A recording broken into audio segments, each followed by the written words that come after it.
ಎರಡನೇ ಅಧ್ಯಾಯ 21ನೇ ಶ್ಲೋಕ.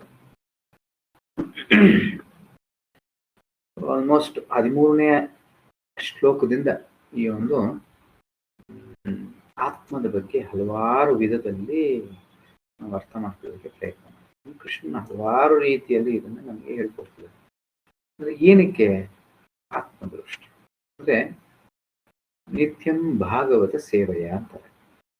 ಪ್ರತಿದಿನ ಪ್ರತಿನಿತ್ಯ ಒಂದು ಭಾಗವತದ ಒಂದು ಆರಾಧನೆ ಅನ್ನೋದನ್ನು ಮಾಡಬೇಕು, ಭಾಗವತದ ಒಂದು ಪಾರಾಯಣ ಮಾಡಬೇಕು, ಅದರ ಆಲೋಚನೆ ಇರಬೇಕು, ಮನನ ಮಾಡಿಕೊಳ್ಬೇಕು, ನಮ್ಮ ಜೀವನ ಆ ರೀತಿಯಲ್ಲಿ ತೊಡಗಿಸೋಕೆ ಪ್ರಯತ್ನ ಮಾಡಬೇಕು.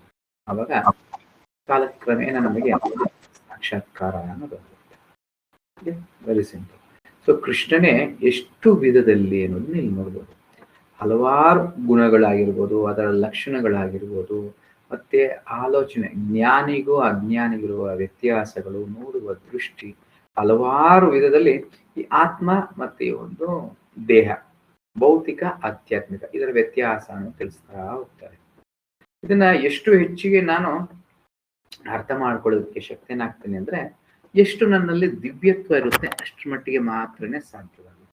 ಅಂದ್ರೆ ಎಷ್ಟು ಅರ್ಥ ಮಾಡ್ಕೊಳ್ಳೋ ಸ್ಥಿತಿ ಇರುತ್ತೆ ಅಂದ್ರೆ ನಾನು ಎಷ್ಟು ಬೆಳೆದಿದ್ದೀನಿ, ಅಧ್ಯಾತ್ಮದಲ್ಲಿ ಎಷ್ಟು ಬೆಳೆದಿದ್ದೀನಿ, ಕೃಷ್ಣ ಪ್ರಜ್ಞೆಯಲ್ಲಿ ಎಷ್ಟು ಬೆಳೆದಿದ್ದೀನಿ ಅನ್ನೋದ್ರ ಮೇಲೆ ಆಧಾರಿತವಾಗಿರುತ್ತೆ. ಒಂದು ಚಿಕ್ಕ ಮಗು ಖಂಡಿತವಾಗ್ಲೂ ಪೂರ್ತಿ ನಾನು ತಿಳ್ಕೊಂತೀನಿ ಅಂದ್ರೆ ಸಾಧ್ಯ ಇಲ್ಲ.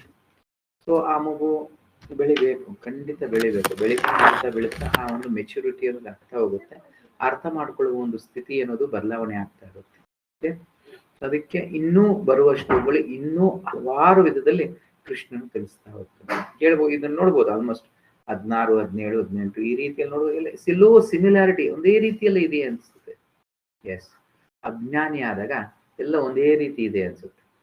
ನಾವು ಜ್ಞಾನದ ಆಳದಲ್ಲಿ ಹೋಗ್ತಾ ಹೋಗ್ತಾ ಹೋಗ್ತಾ ಏನ್ ಹೇಳೋಣ, ಮೈನ್ಯೂಟ್ ಥಿಂಗ್ಸ್, ಅನುಸಮಾನದಲ್ಲಿರುವ ಜ್ಞಾನವು ನಮಗೆ ಬರೋದು ಪ್ರಾರಂಭ ಆಗುತ್ತೆ.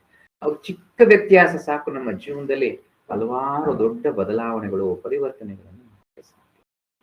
ಅದಕ್ಕೆ ಅವು ಹೇಳೋದು ನಿರಂತರವಾಗಿ ಜಪ ಅನ್ನೋದನ್ನು ಮಾಡ್ತಾ ಇರಿ. ಯಾವಾಗಲೂ ಖಂಡಿತ ಹೆಂಗೆ ಇದೆ ಅಂದ್ರೆ, ನಾನೇನೋ ಹಗ್ಗ ಹಿಡ್ಕೊಂಡು ಹತ್ತಾ ಇದ್ದೀನಿ, ಕೈ ಬಿಟ್ಟಾಗ ಏನಾಗುತ್ತೆ, ಮತ್ತೊಂದು ಕೆಳಗಡೆ ಇರುತ್ತೆ, ಮತ್ತೆ ಬಂದು ಪ್ರಾರಂಭ, ಮತ್ತೆ ಅಲ್ಲಿಂದಾನೆ ಪ್ರಾರಂಭ ಮಾಡ್ಬೇಕು ಅಲ್ವಾ? ಅದೇ ರೀತಿನೇ ಕೃಷ್ಣ ಪ್ರಜ್ಞೆ. ಸೊ ನಿರಂತರವಾಗಿ ಮಾಡೋದು ತುಂಬಾ ಮುಖ್ಯ. ಪ್ರತಿ ದಿನ ಜಪ ಮಾಡೋದು, ಪ್ರತಿದಿನ ಭಗವದ್ಗೀತೆ ಭಾಗವತ ಓದುವಂಥದ್ದು. ನಮ್ಮ ಸಾಧನಾ ರಿಪೋರ್ಟ್ ಏನಿದೆ ಅದನ್ನ ಪ್ರತಿದಿನ ಎಲ್ಲೂ ಚಾಚು ತಪ್ಪದೆ ಎಂಟ್ರಿ ಅನ್ನೋದನ್ನ ಮಾಡ್ಬೇಕು. 7 ಗಂಟೆ ಮುಂಚೆ ಜಪ. ಎಲ್ಲಾ ಮುಗಿಸೋರು ಇದ್ದಾರೆ, ಕೆಲವ್ರಿಗೆ ಆಗಲ್ಲ. ಇಷ್ಟು ಒಂದು ಮಾಲೆ, ಒಂದೇ ಒಂದು ಮಾಲೆ ಮಾಡಿ ಅಂತ ಪ್ರತಿಯೊಬ್ರು ಅವ್ರವ್ರ ಕರ್ಮಾನುಸಾರ ಅವ್ರ ಜೀವನ ಇರುತ್ತೆ, ಆ ರೀತಿನೇ ಮಾಡ್ಕೊಂಡು ಹೋಗ್ತಾರೆ. ಅಟ್ಲೀಸ್ಟ್ ಅಲ್ಲಿ ಎಲ್ಲೋ 0 ಅನ್ನೋದು ಇರಬಾರ್ದು, ಎಲ್ಲೋ ಒಂದು ಜಾಗದಲ್ಲಿ 1 ಅನ್ನೋದು ಇರಬಾರ್ದು. ಆ ರೀತಿ ಎಲ್ಲವೂ ಅಷ್ಟೇ. ಓದೋದಕ್ಕಾಗಿಲ್ಲ, ಕೇಳೋದಕ್ಕಾಗಿಲ್ಲ, 10 ನಿಮಿಷ ಆದ್ರೂ ಕೇಳಿಸ್ಕೊಂಡು, 10 ನಿಮಿಷ ಕೇಳಿಸ್ಕೊಂಡಿದ್ವಿ, 10 ನಿಮಿಷ ಓದ್ತೀವಿ. ಅದಕ್ಕೆ ಬರೀ 10 ನಿಮಿಷ ಅಲ್ಲ, 1 ಗಂಟೆ ಕಾಲ ಇರ್ಬೇಕು ದಿನಕ್ಕೆ. ಆಗಿಲ್ಲ ಅನ್ನೋದಿಂತ ಅಟ್ಲೀಸ್ಟ್ ಒಂದು 10 ನಿಮಿಷದಲ್ಲಿ ಇರಲಿಲ್ಲ. ಈ ರೀತಿ ನಿತ್ಯ ನಿರಂತರವಾಗಿ ಮಾಡ್ತಾ ಇರುವಾಗ ನಮ್ಮ ಬದಲಾವಣೆ ನೋಡ್ಬೋದು. ಇದಕ್ಕೆ ಆಚಾರ್ಯ ಒಂದು ಉದಾಹರಣೆ ಕೊಡ್ತಾರೆ. ಎಷ್ಟೇ ದೊಡ್ಡ ಬಂಡೆ ಆಗಿರ್ಬೋದು ಸಹ ಒಂದೇ ಜಾಗದಲ್ಲಿ ಅದನ್ನ ಹೊಡಿತಾ ಏನಾಗುತ್ತೆ ಅಂದ್ರೆ ಅದು ಕ್ರ್ಯಾಕ್ ಆಗಿ ದೊಡ್ಡ ಬಂಡೆನೇ ಮುರಿದೋಗುತ್ತೆ. ಎಲ್ಲಾದ್ರೂ ನೀವು ಈ ಒಂದು ನದಿ ಪಕ್ಕದಲ್ಲ, ಇಲ್ಲಾಂದ್ರೆ ಈ ಒಂದು ವಾಟರ್ ಫಾಲ್ಸ್ ಏನ್ ಹೇಳ್ತೀವಿ, ಜಲ ಬರ್ತಾ ಇರುತ್ತೆ ಅಂತ ಜಾಗದಲ್ಲಿ ಹೋಗಿ ನೋಡಿ, ಆ ಕಲ್ಲು ಸಹ ಕರಗೋರಿರುತ್ತೆ. ಬರೀ 1 ಹನಿ ನೀರು ಬೀಳ್ತಾ ಇರುತ್ತೆ, ಆ 1 ಹನಿ ನೀರಿಗೆ ಆ ಕಲ್ಲು ಕರಗೋಗಿರುತ್ತೆ, ಹಂಗೆ ಅದು ಆಳ ಬಿದ್ದೋಗಿರುತ್ತೆ. ನೋಡಿದ್ದೀರಾ? ಅಂದ್ರೆ ನಿರಂತರವಾಗಿ ಅದೇ ಜಾಗದಲ್ಲಿ 1 ಹನಿ ನೀರು ಹಾಕೋದ್ರಿಂದ ಬಂಡೆ ಸಹ ಕರಗೋಗುತ್ತೆ ಅಂತ ಮಾಡ್ಕೊಳ್ಬೋದು. ಅದಕ್ಕೆ ಎಷ್ಟು ಶಕ್ತಿ ಇದೆ. ಸೊ ಅದೇ ರೀತಿ ನಮ್ಮ ಸಾಧನೆ ಎಷ್ಟು ನಾವು ನಿರಂತರವಾಗಿ ಮಾಡ್ತಿದ್ದೀವಿ ಅನ್ನೋದ್ರ ಮೇಲೆ ಆಧಾರಿತ. ದಿನ ಕಳೆದಂತೆ ಇನ್ನೂ ಪರ್ಫೆಕ್ಷನ್ ಬರುತ್ತೆ. ನಿಗದಿತ ಸಮಯ ಮಾಡ್ಕೊಳ್ಳುವಂಥದ್ದು, ನಿಗದಿತ ಸ್ಥಳ ಮಾಡ್ಕೊಳ್ಳುವಂಥದ್ದು, ಅದೆಲ್ಲ ಬರ್ತೀವಿ. ಇವಾಗ ಸದ್ಯಕ್ಕೆ ಜಪ ಒಂದು ನಿರಂತರವಾಗಿ ಮಾಡ್ಕೊಂಡು ಹೋಗೋಣ. ಮಾಡ್ತಾ ಈ ಸಮಯದಿಂದ ಈ ಸಮಯಕ್ಕೆ ಈ ಸ್ಥಳದಲ್ಲಿ ಇರಬೇಕು. ಈ ರೀತಿ ಹಲವಾರು ವಿಚಾರಗಳು ನಮ್ಮ ಜೀವನದಲ್ಲಿ ಅದು ಬರ್ತಾ ಹೋಗುತ್ತೆ. ಒಂಚೂರು ಜ್ಞಾನ ಬರ್ಬೇಕು, ಆಮೇಲೆ ಅದನ್ನ ನಾವು ಕಲಿಯೋದಕ್ಕೆ ಪ್ರಾರಂಭ ಮಾಡ್ತೀವಿ. ಓಕೆ, ಮುಂದಕ್ಕೆ ಹೋಗೋಣ. 21ನೇ ಒಂದು ಶ್ಲೋಕದಿಂದ ಹೋಗೋಣ. ವೇದಾ ವಿನಾಶಿನಂ ನಿತ್ಯಂ ಯಾಯೇನಂ ಅಜಂ ಅವ್ಯಯಂ ಕಥಂ ಸಾ ಪುರುಷ ಪಾರ್ಥ ಕಂ ಗಧಾಯತಿ ಹಂತಿಕಂ. ಓ Partha, how can a person who knows that the soul is indestructible, eternal, unborn, and immutable, kill anyone or cause anyone to kill. ಹಿಂಗ್ ಸಾಧ್ಯವಾಗುತ್ತೆ. ಏನು ಪ್ರಾರ್ಥನೆ? How can a person who knows that the soul is indestructible? ಇಲ್ಲಿವರೆಗೂ ನಮಗೆ ಗೊತ್ತಾಗಿರ್ಬೇಕು ಏನದು, ಈ ಒಂದು ಆತ್ಮವನ್ನ ಯಾವುದೇ ರೀತಿಯಲ್ಲಿ ನಾಶ ಮಾಡೋದಕ್ಕೆ ಸಾಧ್ಯವಿಲ್ಲ, ಇಂಡೆಸ್ಟ್ರಕ್ಟಬಲ್. ನಂತರ ಎಟರ್ನಲ್, ಅಂದ್ರೆ ಅದಕ್ಕೆ ನಾಶ ಇಲ್ಲ ಅಂದಿದ ತಕ್ಷಣವೇ ಅದಕ್ಕೆ ಒಂದು ಗುಣ ಅನ್ನೋದು ಸೇರ್ಪಡೆ, ಅಂದ್ರೆ ಒಂದಕ್ಕೆ ನೋಡುವ ದೃಷ್ಟಿ ಅಂತ ಹೇಳ್ಬೋದು. ಅದು ಶಾಶ್ವತವಾದದ್ದು, ಎಟರ್ನಲ್. Then unborn. ಸೊ ಯಾವುದು ಶಾಶ್ವತವಾದದ್ದು ಅಂದ್ರೆ ಅದಕ್ಕೆ ಯಾವ್ದು ಜನನ ಇಲ್ಲ ಅಂತದ್ದು. ಜನನ ಇದೆ ಅಂತ ಮೇಲೆ ಅದಕ್ಕೆ ಮರಣ ಇರುತ್ತೆ. ಅಂದ್ರೆ ಇದರ ಅರ್ಥ ಅದಕ್ಕೆ ಜನನ ಅನ್ನೋದಿಲ್ಲ. ಮಮೈವಾಂಶ ಜೀವಲೋಕ ಜೀವಭೂತ ಸನಾತನ. ಸೊ ಆತ್ಮಕ್ಕೆ ಯಾವತ್ತು ಆ ಒಂದು ಜನನ ಅನ್ನೋದು ಇಲ್ಲ. ಇಮ್ಯೂನಬಲ್, ಸೊ ನಶಿಸಿ ಹೋಗದೆ ಇರುವಂತದ್ದು. ಶಾಶ್ವತ ಅಂದ ತಕ್ಷಣ ಅದಕ್ಕೆ ಸಾವು ಅನ್ನೋದು ಇಲ್ಲ. So immunable, immutable, kill anyone or cause anyone to kill. ಯಾರನ್ನು ಆದ ಕಾರಣ ಯಾರನ್ನು ಕೊಲ್ಲಕ್ಕೂ ಸಾಧ್ಯವಿಲ್ಲ, ಅದೇ ರೀತಿ ಯಾರಿಂದಲೂ ಕೊಲ್ಲಲು ಪಡಲು ಸಾಧ್ಯವಿಲ್ಲ. ಕೃಷ್ಣ ಪ್ರಜ್ಞೆಗೆ ಬಂದಿದ ತಕ್ಷಣ ನಮಗೆ ಆ ಒಂದು ಧೈರ್ಯ ಅನ್ನೋದು ಬರುತ್ತೆ. ನಾನು ಶಾಶ್ವತನು, ನನಗೆ ಸಾವು ಅನ್ನೋದು ಇಲ್ಲ. ಕೃಷ್ಣ ಪ್ರಜ್ಞೆಯಲ್ಲಿರೋ ವ್ಯಕ್ತಿಗೆ ಯಾವತ್ತಿಗೂ ಭಯ ಅನ್ನೋದಿರುತ್ತೆ. ಯಾಕೆ? ಮೊದಲನೇದು ಎಲ್ಲರ ಭಯದ ಮೂಲ ಕಾರಣ ಸಾವು. ನನಗೆ ಸಾವು ಇಲ್ಲ ಅಂದ್ರೆ ಭಯ ಪಡುವ ಅವಶ್ಯಕತೆ ಏನಿದೆ? ಎಸ್, ದೇಹದಲ್ಲಿ ಹಲವಾರು ಏರುಪೇರುಗಳು ಆಗ್ತಾ ಇರುತ್ತೆ, ಜೀವನದಲ್ಲಿ ಆಗ್ತಾ ಇರುತ್ತೆ, ಸಂಬಂಧಗಳಲ್ಲಿ, ವಾತಾವರಣದಲ್ಲಿ, ಹಲವಾರದಲ್ಲಿ. ಅದನ್ನ ಈ ಒಂದು ಭೌತಿಕದ ಒಂದು ಪ್ರಕೃತಿಯ ಒಂದು ನಿಯಮ ಆಗಿರುತ್ತೆ, ಅದು ಸ್ವಭಾವ ಆಗಿರುತ್ತೆ. ಏನದು? ಯಾವಾಗ್ಲೂ ದ್ವಂದ್ವಗಳಿಂದ ಕೂಡಿರುತ್ತೆ. ಸೊ ಈ ಬದಲಾವಣೆಗಳಾಗ್ತಾ ಇರುತ್ತೆ. ಆದ್ರೆ ನಾನು ಆತ್ಮದೃಷ್ಟಿಗೆ ಬಂದಿದ ತಕ್ಷಣವೇ ನಾನು ಅದನ್ನ ಮೇಲ್ಪಟ್ಟ, ಅಂದ್ರೆ ನನ್ನ ದೃಷ್ಟಿ ಅದಕ್ಕಿಂತ ಮೇಲಾಗಿರೋದ್ರಿಂದ ನಾನು ಆ ಒಂದು ದೃಷ್ಟಿ ಇರೋದಿಲ್ಲ. ಅವಾಗ ಶಾಶ್ವತವಾದ ದೃಷ್ಟಿ ಅನ್ನೋದನ್ನು ಕಂಡುಕೊಳ್ಳಲಿಕ್ಕೆ ಸಾಧ್ಯ. Okay, everyone. ಇವಾಗ ಅತಿ ಮುಖ್ಯವಾದದ್ದು ಈ ಶ್ಲೋಕ ನಮ್ಮ ಕರ್ತವ್ಯದ ಬಗ್ಗೆ ಹೇಳುತ್ತೆ, ಧರ್ಮ ಅಧರ್ಮದ ಬಗ್ಗೆ ಹೇಳುತ್ತೆ.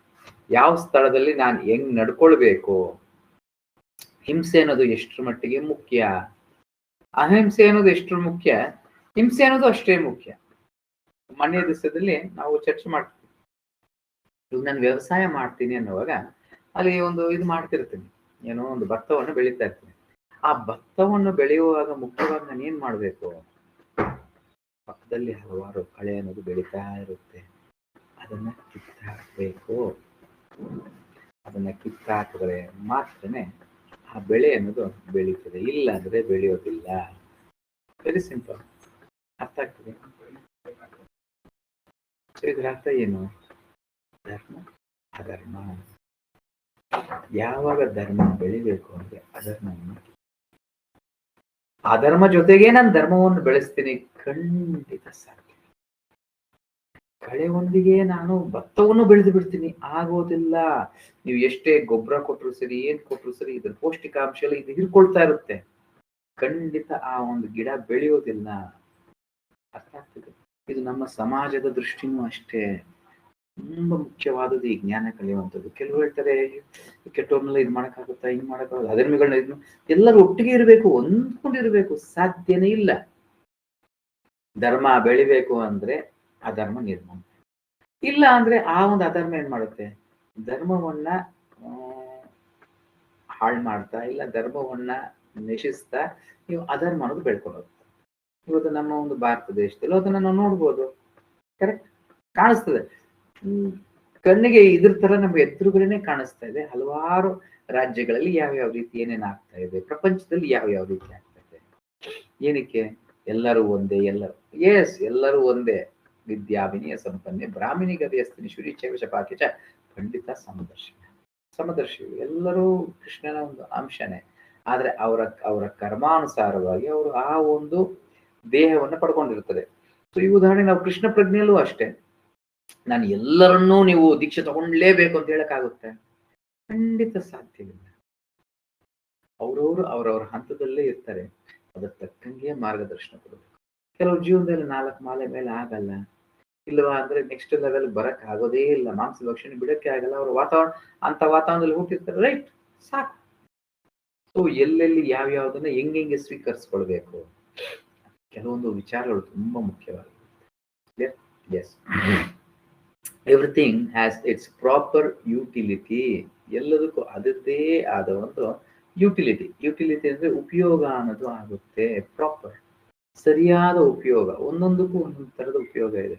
ಚೇರ್ ಇದ್ರೆ ಅದನ್ನ ಚೇರ್ ಆಗೇ ಯೂಸ್ ಮಾಡಬೇಕು, ಟೇಬಲ್ ಆಗಿ ಮಾಡಕ್ಕಾಗಲ್ಲ.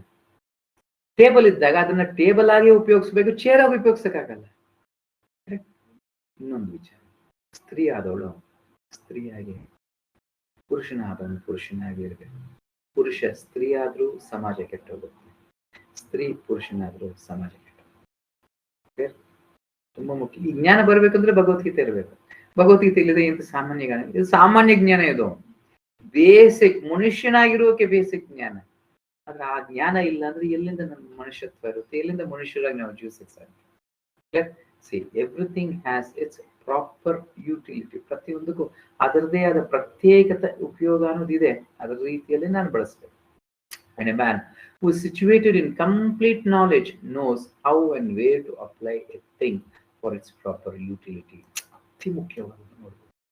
ಸೊ ಇಷ್ಟು ದಿವಸ 18ನೇ ಅಧಿವೇಶನದಿಂದ 18 ಅಧಿವೇಶನದಲ್ಲೂ ಅದು ಹೇಳ್ತೀನಿ, ಇವಾಗಲೂ ಅದನ್ನೇ ಹೇಳ್ತಿದ್ದೀನಿ. ಕಂಪ್ಲೀಟ್ ಜ್ಞಾನ, ಸಂಪೂರ್ಣ ಕೃಷ್ಣ ಪ್ರಜ್ಞೆಯ ಜ್ಞಾನ, ಭಗವದ್ಗೀತೆಯ ಜ್ಞಾನ ಯಾರಿಗಿರುತ್ತೆ ಆ ವ್ಯಕ್ತಿ knows how and where to apply. ಯಾವ್ಯಾವ ವಿಚಾರಗಳನ್ನ ಎಲ್ಲೆಲ್ಲಿ ಯಾವ್ಯಾವ ಸಂದರ್ಭದಲ್ಲಿ ನಾನು ಉಪಯೋಗಿಸ್ಬೇಕು, ಅದನ್ನ ಜೀವನದಲ್ಲಿ ಯಾವ ರೀತಿ ತೊಡಗಿಸ್ಬೇಕು, ಫಾರ್ ಇಟ್ಸ್ ಪ್ರಾಪರ್ ಯುಟಿಲಿಟಿ. ಕೆಲವೊಮ್ಮೆ ಕಳ್ಳರನ್ನ ಕಳ್ತನ ಮಾಡಕ್ಕೆ ಬಿಡಬೇಕು. ಇದನ್ನ ಕೇಳಿದ್ರೆ ಕೆಲವರು ಸ್ವೀಕಾರ ಮಾಡಕ್ಕಾಗಲ್ಲ. ಸಹಜತೆ, ಸಹಜವಾದದ್ದು ಅವರವರ ಒಂದು ದೃಷ್ಟಿಯಲ್ಲಿ. ಎಸ್, ಇವಾಗ ಆತನ ಶಿಕ್ಷೆ ಕೊಡ್ಬೇಕಾ ಕೊಡಬಾರ್ದು? ಕೊಡ್ಬೇಕು. ಕಳ್ಳನಿಗೆ ಕೊಡ್ಬೇಕಾಗಿರೋ ಶಿಕ್ಷೆ ಕಳ್ಳನಿಗೆ ಕೊಡ್ಬೇಕು, ಕೊಲೆಗಾರನ ಕೊಡ್ಬೇಕಾಗಿರೋ ಶಿಕ್ಷೆ ಕೊಲೆಗಾರನ. ಏನಾಗುತ್ತೆ ಅಲ್ಲಿಂದ ಆತನ ಒಂದು ಪರಿವರ್ತನೆ. ಯಾವತ್ತು ಯಾವುದೇ ಒಂದು ಇದನ್ನ ಹೋಗ್ಲಾಡ್ಸಕ್ಕಾಗಲ್ಲ, ಅದನ್ನ ಮೀರಿ ಬರಬಹುದು ಅಷ್ಟೇ. ನಮ್ಮಲ್ಲಿರೋ ಗುಣಗಳನ್ನು ಅಷ್ಟೇ ಹೋಗ್ಲಾಡ್ಸಕ್ ಆಗೋದಿಲ್ಲ. ಹಲವಾರು ಗುಣಗಳಿರುತ್ತೆ ನಮ್ಮಲ್ಲಿ, ತಮ ಗುಣ, ರಜಗುಣ, ಸತ್ವಗುಣ ಅಲ್ಲದೆ ಅದರಲ್ಲಿ ಹಲವಾರು ಇಂಟರ್ನಲ್ ಕನೆಕ್ಟ್ ಆದಂತಹ ಹಲವಾರು ಗುಣಗಳಿರುತ್ತೆ. ಖಂಡಿತ ಅದನ್ನೆಲ್ಲ ಹೋಗ್ಲಾಡ್ಸ್ಬಿಡ್ತೀನಿ, ಖಂಡಿತ ಸಾಧ್ಯವಿಲ್ಲ. ಏನ್ ಮಾಡ್ಬೇಕು? ಅದನ್ನ ಮೀರಿ ಅದ್ರ ಮೇಲೆ ಬರ್ಬೇಕು. ವಿಷಯ ವಿನಿವರ್ತಂತೆ ನಿರಾಹಾರಸ್ಯ ದೇಹಿನಃ ರಸೋ ರುಚ್ಯಂ ರಸೋಪಸ್ಯ ಪರಂ ದೃಷ್ಟ ನಿವರ್ತತೆ. ಉನ್ನತವಾದ ರುಚಿನ ಆಸ್ವಾದಿಸ್ಬೇಕು. ನನ್ನ ಹತ್ರ ಸೈಕಲ್ ಇದೆ ಅಂದ್ರೆ ಖಂಡಿತವಾಗ್ಲೂ ಸೈಕಲ್ನ ಬಿಡಕ್ ಆಗೋದಿಲ್ಲ. ಬದಲಿಗೆ ಏನ್ ಮಾಡ್ಬೇಕು? ಒಂದು ಗಾಡಿಯನ್ನ ಪಡ್ಕೊಳ್ಳೋದಿಕ್ಕೆ, ಟೂ ವೀಲರ್ ಪಡ್ಕೊಳ್ಳೋದಿಕ್ಕೆ ಪ್ರಯತ್ನ ಮಾಡಿ. ಸಹಜವಾಗಿ ಆ ಒಂದು ಸೈಕಲ್ ನಮ್ಮ ಜೀವನದಲ್ಲಿ ಹೊರಟೋಗುತ್ತೆ. ಈ ರೀತಿ ಭೌತಿಕದ ಹಲವಾರು ಕೋರಿಕೆಗಳು, ಹಲವಾರು ಇದು ನಮ್ಮನ್ನ ಕಾಡ್ತಾ ಇರುತ್ತೆ. ಅಯ್ಯೋ ಬಿಟ್ಬಿಡ್ಬೇಕು, ನಾನು ಕೃಷ್ಣ ಪ್ರಜ್ಞೆ ಬಂದ್ಮೇಲೆ ಇದೆಲ್ಲ ಬಿಟ್ಬಿಡ್ಬೇಕು. ಖಂಡಿತ ಸಾಧ್ಯ ಇಲ್ಲ. ಇವಾಗ ಬಿಡ್ಬೋದು, ಈ ಜನ್ಮದಲ್ಲಿ ಬಿಡ್ಬೋದು, ನೆಕ್ಸ್ಟ್ ಜನ್ಮದಲ್ಲಿ ಮತ್ತೆ ಕಂಟಿನ್ಯೂ ಆಗುತ್ತೆ. ಶಾಶ್ವತವಾಗಿ ಅದು ನನ್ನ ಬಿಟ್ಟು ಹೋಗ್ಬೇಕು ಅಂದ್ರೆ ಎಷ್ಟರ ಮಟ್ಟಿಗೆ ನಾನು ಕೃಷ್ಣನ ಪಾದಗಳ ಆಶ್ರಯ ಪಡ್ಕೊಂಡಿದ್ದೀನಿ, ಕೃಷ್ಣನ ಭಕ್ತರ ಒಂದು ಸಾಂಗತ್ಯದಲ್ಲಿ ನನ್ನ ಜೀವನವನ್ನ ಯಾವ ರೀತಿ ರೂಪಿಸ್ಕೊಂಡಿದ್ದೀನಿ. ಸೊ ಉದಾಹರಣೆಗೆ ಇಲ್ಲಿ ಹಲವಾರು ಸೇವೆಗಳು ಇರುತ್ತೆ. ಎಷ್ಟು ನನ್ನನ್ನು ನಾನು ಆ ಸೇವೆಯಲ್ಲಿ ತೊಡಗಿಸ್ಕೊಂಡಿದ್ದೀನಿ. ಬೆಳಗ್ಗೆ ಎದ್ದಿದ ತಕ್ಷಣ ಏನೋ ಒಂದು ಸೇವೆ ಇರಬೇಕು, ಒಂದು ಮೆಸೇಜ್ ಹಾಕೋದಂತೆ, ಕ್ಲಾಸ್ ಮಾಡೋದಂತೆ, ಅದು ಇದು ಏನೋ ಒಂದು ಅನ್ಕೊಳ್ಳೋಣ. ಸೊ ಆ ರೀತಿ ನನ್ನ ಜೀವನವನ್ನ ರೂಪಿಸ್ಕೊಂಡಾಗ ನಾನು ಅದರಲ್ಲಿ ಇರಕ್ಕಾಗ, ಇಲ್ಲ ಅಂದ್ರೆ ಖಂಡಿತ ಸಾಧ್ಯ. ಈ ರೀತಿನೇ ನನ್ನನ್ನು ನಾನು ಬೆಳೆಸ್ಕೊಳ್ಳೋದಕ್ಕೆ ಸಾಧ್ಯ. ನನ್ನ ಒಂದು ಪ್ರಜ್ಞೆ ಆಗಿರ್ಬೋದು, ನನ್ನ ಒಂದು ದಿನನಿತ್ಯದ ಒಂದು ಕಾರ್ಯ ಚಟುವಟಿಕೆಗಳಾಗಿರ್ಬೋದು, ನನ್ನ ಗುಣಗಳಾಗಿರ್ಬೋದು, ಪ್ರತಿಯೊಂದು.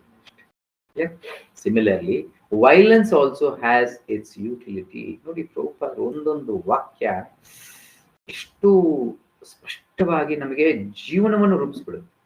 Violence also has its utility ಅಂದ್ರೆ ಹಿಂಸೆ. ಹಿಂಸೆನೂ ಅಷ್ಟೇ ಅದರದ್ದೇ ಆದ ಒಂದು ಪ್ರತ್ಯೇಕ ಸ್ಥಾನ ಅನ್ನೋದು ಪಡೆದಿದೆ. ಯಾವ ರೀತಿ ಅಹಿಂಸೆ ಅನ್ನೋದು ಅದರ ಒಂದು ಸ್ಥಾನ ಪಡ್ಕೊಂಡಿದೆ, ಅದೇ ರೀತಿ ಹಿಂಸೆ ಅನ್ನೋದು ಸಹ ಅದರದ್ದೊಂದು ಸ್ಥಾನ ಅನ್ನೋದು ಪಡ್ಕೊಂಡಿದೆ. ಸೊ ಅದನ್ನು ಸಹ ಗೌರವಿಸ್ಬೇಕು. ಹಿಂಸೆ ಅನ್ನೋದು ಸಹ ಗೌರವಿಸ್ಬೇಕು, ಹಿಂಸೆ ಅನ್ನೋದನ್ನ ಮಾಡ್ಬೇಕು. ಯಾವಾಗ, ಯಾವ ರೀತಿ, ಏನು, ಎತ್ತ, ಈ ಜ್ಞಾನ ಇರ್ಬೇಕಂದ್ರೆ ಮೊದಲೇ ಪ್ರಭುಪಾದರಲ್ಲಿ ಹೇಳಿದ್ದಾರೆ. ಏನದು? ಸಂಪೂರ್ಣ ಜ್ಞಾನ.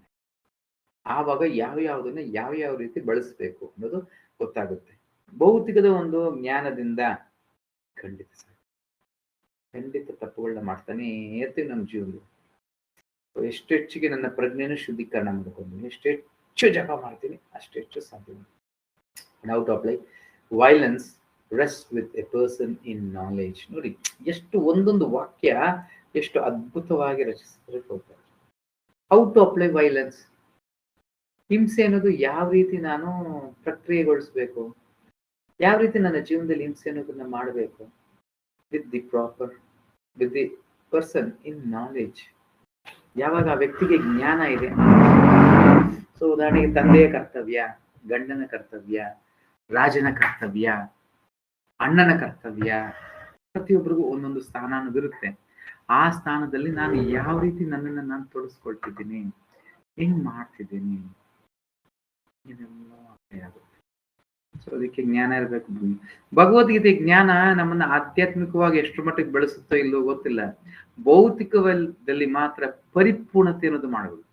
ಒಂದು ಯೋಗ್ಯ ವ್ಯಕ್ತಿಯನ್ನಾಗಿ ಮಾಡುತ್ತೆ, ಒಳ್ಳೆ ಸಂಸ್ಕಾರವಂತನನ್ನಾಗಿ ಮಾಡುತ್ತೆ. ಆ ನಂತರನೇ ಶ್ರೀಮದ್ ಭಾಗವತಂ, ಚೈತನ್ಯ ಚರಿತಾಮೃತ, ಹಲವಾರು ವಿಚಾರಗಳು ನಮ್ಮ ಜೀವನದಲ್ಲಿ ತೊಡಗಿಸಕ್ಕೆ ಸಾಧ್ಯ.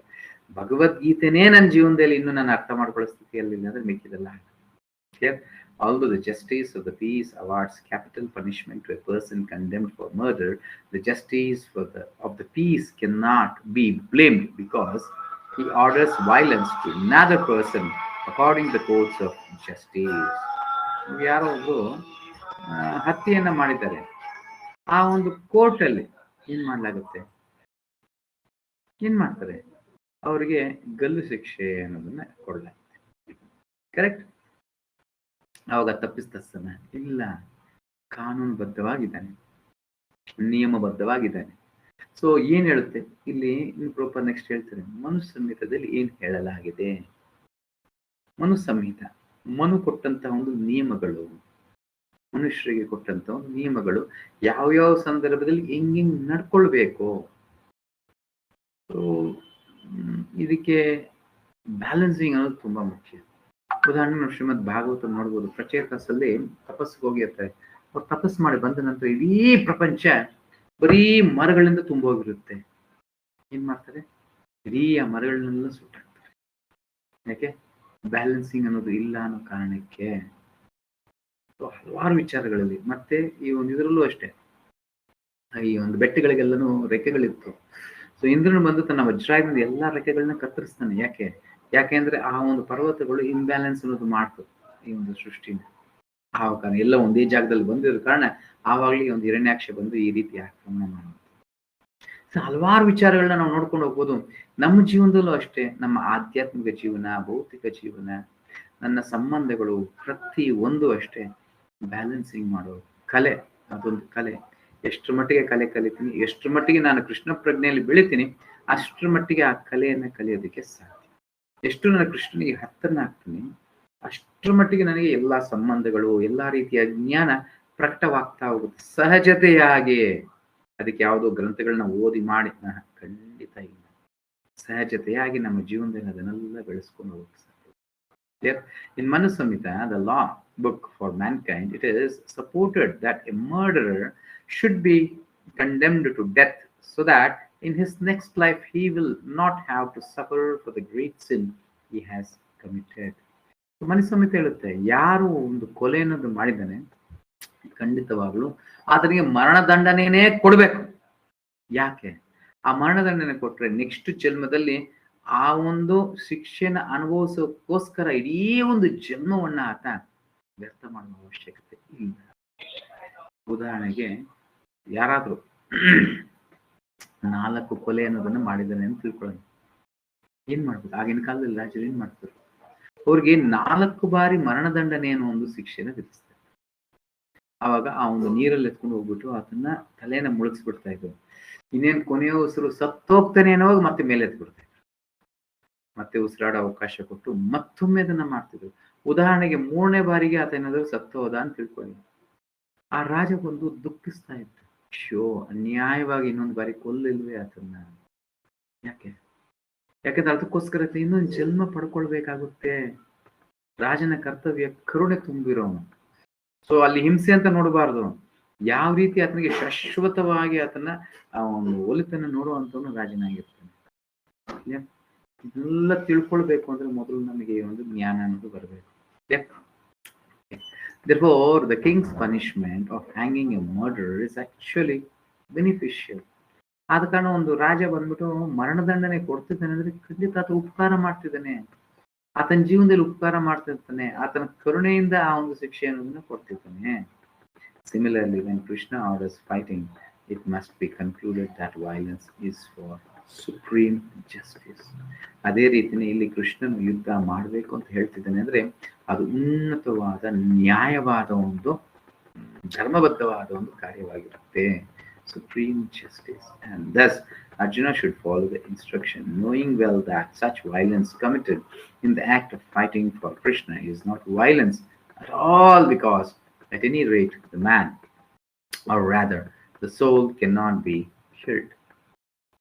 ಆದ ಕಾರಣ ಯಾವಾಗ ಕೃಷ್ಣನ ಸೂಚನೆಗಳ ಪ್ರಕಾರವಾಗಿ ನಮ್ಮ ಜೀವನ ಮಾಡಿದಾಗ ಎಂಥ ಹಿಂಸೆಯನ್ನ ಮಾಡಿದ್ರೂ ಸರಿನೇ ಅದು ಪಾಪ ಮುಕ್ತವಾದ ಕಾರ್ಯವಾಗಿರುತ್ತೆ. ಒಂದು ಜಡ್ಜ್ ಆದವನು ಎಷ್ಟೇ ಕೊಲೆಗಳನ್ನ ಯಾರಿಗಾದ್ರೂ ಮರಣದಿಂದ ಶಿಕ್ಷೆ ಕೊಟ್ಟರು ಅದನಿಗೆ ಆ ಒಂದು ಫಲಿತಾಂಶಗಳು ಬರೋದಿಲ್ಲ. ಅದೇ ರೀತಿನೇ yes. So for the administration of justice so called violence is permitted. So ಆ ಸಮತೋಲನವನ್ನು ಕಾಪಾಡಿಕೊಳ್ಳೋದಕ್ಕೋಸ್ಕರವಾಗಿ ಈ ರೀತಿಯ ಹಿಂಸೆ ಅನ್ನೋದನ್ನ ಅನುಮತಿಸಲಾಗಿದೆ. ಅದಕ್ಕೆ ಆಗಿನ ಕಾಲದಲ್ಲಿ ರಾಜರು ಬಂದು ಬೇಟೆಗೆ ಹೋಗೋರು, ಬೇಟೆಗೆ ಹೋಗಿ ಹಲವಾರು ಸಿಂಹ ಆಗಿರ್ಬೋದು, ಇಲ್ಲ ಅಂದ್ರೆ ಒಂದು ಇದನ್ನ ಯಾವುದು ಹುಲಿ ಆಗಿರ್ಬೋದು, ಕೆಲವೊಮ್ಮೆ ಜಿಂಕೆಗಳನ್ನು ಸಹ ಕೊಲ್ಲೋರು. ಯಾವುದೇ ಸಂತತಿ ಜಾಸ್ತಿ ಆದಾಗ ಅದನ್ನ ಸಮತೋಲನದಿಂದ ಮಾಡುವಂಥದ್ದಾಗಿತ್ತು. A surgical operation is not meant to kill the patient but to cure him. ನೋಡಿ, ಪ್ರಭುಪಾದರ ವಾಕ್ಯಗಳು ನೋಡಿ ಎಷ್ಟು ಸುಪ್ರೀಮ್ ಆಗಿದೆ, ಎಷ್ಟು ಚೆನ್ನಾಗಿದೆ. ಎ ಸರ್ಜಿಕಲ್ ಆಪರೇಷನ್ ಮಾಡ್ತಾರೆ ಗೊತ್ತಾ? ಏನಕ್ಕೆ ಮಾಡ್ತಾರೆ? ಒಬ್ಬರು ಹೃದಯವನ್ನ ಕೊಯ್ಯೋದಂತೆ, ಹೊಟ್ಟೆ ಕೊಯ್ಯೋದಂತೆ ಹಲವಾರು ರೀತಿಯಲ್ಲಿ ಮಾಡ್ತಿದ್ದಾರೆ ಆಪರೇಷನ್. ಏನಕ್ಕೆ? ಆ ಒಂದು ವ್ಯಕ್ತಿಯನ್ನ ಕೊಲ್ಲೋದಕ್ಕೋಸ್ಕರ ಇಲ್ಲ, ಆತನಲ್ಲಿರೋ ರೋಗವನ್ನ ನಿರ್ಮೂಲನೆ ಮಾಡೋದಕ್ಕೋಸ್ಕರ. ಕೆಲವ್ರು ನೋಡ್ಬೋದು, ಆ ಕಾಲಿಗೆ ಏನಾದ್ರೂ ಇದಾಗಿರುತ್ತೆ, ಕೈಗೆ ಏನಾದ್ರೂ ಇದಾಗಿರುತ್ತೆ, ಅದನ್ನ ಕಡ್ದಾಕ್ತಾರೆ. ಯಾಕೆ? ಅದರಿಂದ ಆತನ ಜೀವನವನ್ನು ಉಳಿಸ್ತಾರೆ. Yes, therefore, the fighting to be executed by Arjuna at the instruction of Krishna is with full knowledge. So there is no possibility of sinful reaction. ಆದ ಕಾರಣ ಅರ್ಜುನ ಯುದ್ಧ ಮಾಡಬೇಕಾದ್ರೆ ಹೆಂಗ್ ಮಾಡಬೇಕು? ಪರಿಪೂರ್ಣ ಜ್ಞಾನದಿಂದ ಮಾಡಬೇಕು. ಪರಿಪೂರ್ಣ ಜ್ಞಾನದಿಂದ ಮಾಡಿದಾಗ ಮಾತ್ರ ಅದರಲ್ಲಿ ಯಾವುದೇ ಪಾಪ ಫಲಿತಾಂಶಗಳು ಜ್ಞಾನ ಇಲ್ಲದೆ ಅದೇ ಕಾರ್ಯ ಮಾಡ್ತಾರೆ. ಉದಾಹರಣೆಗೆ ಭಗವದ್ಗೀತೆ ಉಪದೇಶ ಇಲ್ಲದೆ, ಇದು ಅರ್ಜುನಿಗೆ ಅಪ್ಲೈ ಆಗಲ್ಲ, ಸುಮ್ಮನೆ ನಾನು ಹೇಳ್ತಿರೋದು. ಭಗವದ್ಗೀತೆಯ ಜ್ಞಾನ ಇಲ್ಲದೇನೆ ಏನಾದರೂ ಯುದ್ಧ ಮಾಡಿದ್ರೆ ಖಂಡಿತ ಅದರಿಂದ ಪಾಪಗಳು ಬಂದಿರೋದು. ಇವಾಗ ಭಗವದ್ಗೀತೆಯಿಂದ ನಂತರ ಆತ ಯುದ್ಧ ಮಾಡೋದ್ರಿಂದ ಪಾಪ ಮುಕ್ತನಾಗಿರ್ತಾನೆ. ಏನು? ಪಾಪ ಮುಕ್ತನಾಗಿರ್ತಾನೆ. ಯಾಕೆ? ಕೃಷ್ಣನ ಒಂದು ಸೂಚನೆ ಪ್ರಕಾರವಾಗಿ ಕೃಷ್ಣನ ಒಂದು ತೃಪ್ತಿಗೋಸ್ಕರ ಕೃಷ್ಣ ಪ್ರಜ್ಞೆಯಲ್ಲಿ ಮಾಡುವಂತಹ ಒಂದು ಕಾರ್ಯವಾಗಿದೆ. ಎಸ್. ಸೊ ಇಲ್ಲಿ ಸರೆಂಡರ್ ಅಂತ ಮೇಲೆ ಏನು ಕೊಳ್ಳಾಗಿದೆ? Krishna here offers Arjuna ಜ್ಞಾನ, ನಾಲೆಜ್. ಈ ಶ್ಲೋಕದಲ್ಲಿ ಕೃಷ್ಣ ಬಂದ ಅರ್ಜುನಿಗೆ ಜ್ಞಾನ ಅನ್ನೋದನ್ನ ಕೊಡ್ತಿದ್ದಾನೆ. With this knowledge he can engage in warfare. ಈ ಜ್ಞಾನದಿಂದ ಯುದ್ಧವನ್ನು ಮಾಡಬಹುದು. ಸೊ ನಾವು ಅಷ್ಟೇ ಧರ್ಮ ರಕ್ಷಕರಾಗಬಹುದು ಈ ಒಂದು ಭಗವದ್ಗೀತೆಯ ಜ್ಞಾನದಿಂದ. Yet incur no sinful reaction. ಇದನ್ನು ಮಾಡ್ತಾ ಇದ್ರು ನಮ್ಮ ಜೀವನದಲ್ಲಿ ಯಾವುದೇ ರೀತಿಯ ಒಂದು ಫಲಿತಾಂಶಗಳು, ಪಾಪ ಫಲಿತಾಂಶಗಳು ಬರೋದಿಲ್ಲ. Prabhupada describes why Arjuna should fight. Already purport ನೋಡಿದ್ವಿ. ಶಿಲ ಪ್ರಭುಪಾದ ಅದನ್ನ ವಿವರಿಸ್ತಾ ಇದ್ದಾರೆ, ಯಾಕೆ ಅರ್ಜುನನು ಈ ಒಂದು ಯುದ್ಧವನ್ನ ಮಾಡಬೇಕು. According to Srila Baladev Vidyabhushana, Arjuna may think, granting that the soul does not die, still the bodies of the men called Bhishma and others are going to be destroyed in the battle. ಯಾಕೆ ಅರ್ಜುನಿಗೆ ಕೆಲವೊಂದು ಮನಸ್ಥಿತಿ ಬರುವುದು, S ಆತ್ಮಕ್ಕೆ ಸಾವಿಲ್ಲ, ಇದನ್ನ ಬಲದೇವ್ ವಿದ್ಯಾಭೂಷಣ ತಿಳಿಸಿದ್ರು. ಆತ್ಮಿಕ ಸಾವಿಲ್ಲ, ಆದ್ರೆ ಆ ಆತ್ಮವನ್ನು ಹೊಂದಿರುವಂತಹ ದೇಹ ಯಾವುದು? ಭೀಷ್ಮ, ದ್ರೋಣರ, ಅವ್ರಿಗೆ ಸಾವು ಬರ್ತಾ ಇರುತ್ತೆ, ಆ ದೇಹಕ್ಕೆ ಬರುತ್ತಲ್ಲ. That is wrong because it will improperly deprive them of the happiness they derive from their bodies. ಯಾಕೆ? ಇವಾಗ ಅದರ ನೋಡಿ ಇವಾಗ ಹೆಂಗೇಳನ ಆ ಯುದ್ಧ ಮಾಡಿರೋದ್ರಿಂದ ದುರ್ಯೋಧನ ಆಗಿರ್ಬೋದು, ಕರ್ಣ ಆಗಿರ್ಬೋದು, ಭೀಷ್ಮ, ದ್ರೋಣ ಎಲ್ಲರನ್ನ ಅರ್ಜುನ ರಕ್ಷಿಸ್ತಾ ಇದ್ದಾನೆ. ಏನು ಆನಂದವಾಗಿರೋದಕ್ಕೆ ಸಹಕರಿಸ್ತಿದ್ದಾನೆ. ನಂತರ ಈಗ ಹಲವಾರು ಪಾಪಗಳನ್ನ ಮಾಡಿ ಅವ್ರ ಜೀವನದಲ್ಲಿ ಆ ಒಂದು ಕೆಟ್ಟ ಫಲಿತಾಂಶ ಪಡ್ಕೊಳ್ಳೋದ್ರಿಂದ ಅದನ್ನ ರಕ್ಷಿಸ್ತಿದ್ದಾನೆ. ಇವಾಗ ಅವರೆಲ್ಲ ಅಧರ್ಮಿಗಳು ಬಿಡ್ಬಿಡೋಣ, ಆದ್ರೆ ಭೀಷ್ಮ ದ್ರೋಣರು ಆ ಅಧರ್ಮಿಗಳ ಒಂದು ಪಾಲು ಸೇರಿಕೊಂಡು ಅವರು ಅಧರ್ಮವನ್ನು ಮಾಡುವುದಕ್ಕೆ ಮುಂದಾಗಿದ್ದಾರಲ್ಲ, ಅದರಿಂದ ಪಾರಾಗ್ತಾರೆ. Krishna explains to Arjuna the fault of that logic in the next verse. ಮುಂದಿನ ಶ್ಲೋಕದಲ್ಲಿ ಇದರ ಒಂದು ಲಾಜಿಕ್ ಬದ್ಧವಾದ ಒಂದು ಜ್ಞಾನ ಅನ್ನೋದ್ರಲ್ಲಿ ಕೃಷ್ಣ ಅರ್ಜುನಿಗೆ ಕೊಡ್ತಾರೆ. ಇವಾಗ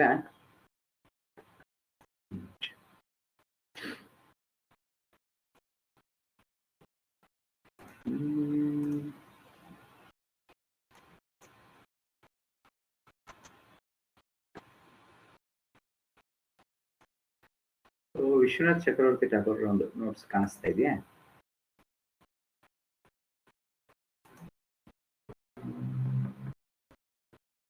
ಹರೇ ಕೃಷ್ಣ ಕಾಣಿಸ್ತಾ ಇದೆ ಪ್ರಭುಜಿ. Yes, okay.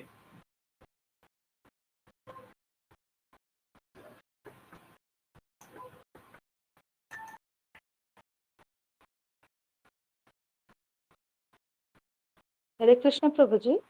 ಎಸ್ ಮಾತಾಜಿ. ಪ್ರಭು, ನಂಗೆ ಗೊತ್ತಿಲ್ಲ, ಎಲ್ಲರಿಗೂ ಇದು ಇಶ್ಯೂ ಇದೆ ಗೊತ್ತಿಲ್ಲ. ನಂಗೆ ತುಂಬಾ ಸಣ್ಣ ಕೇಳಿಸ್ತಾ ಇದೆ. ತುಂಬಾ ಹತ್ರ ಬಂದು ಕೂಡ್ಬೇಕು, ಇಲ್ಲ ಕಿವಿಗೆ ಇಟ್ಕೊಂಡು ಕೂಡ್ಬೇಕಾಗಿದೆ.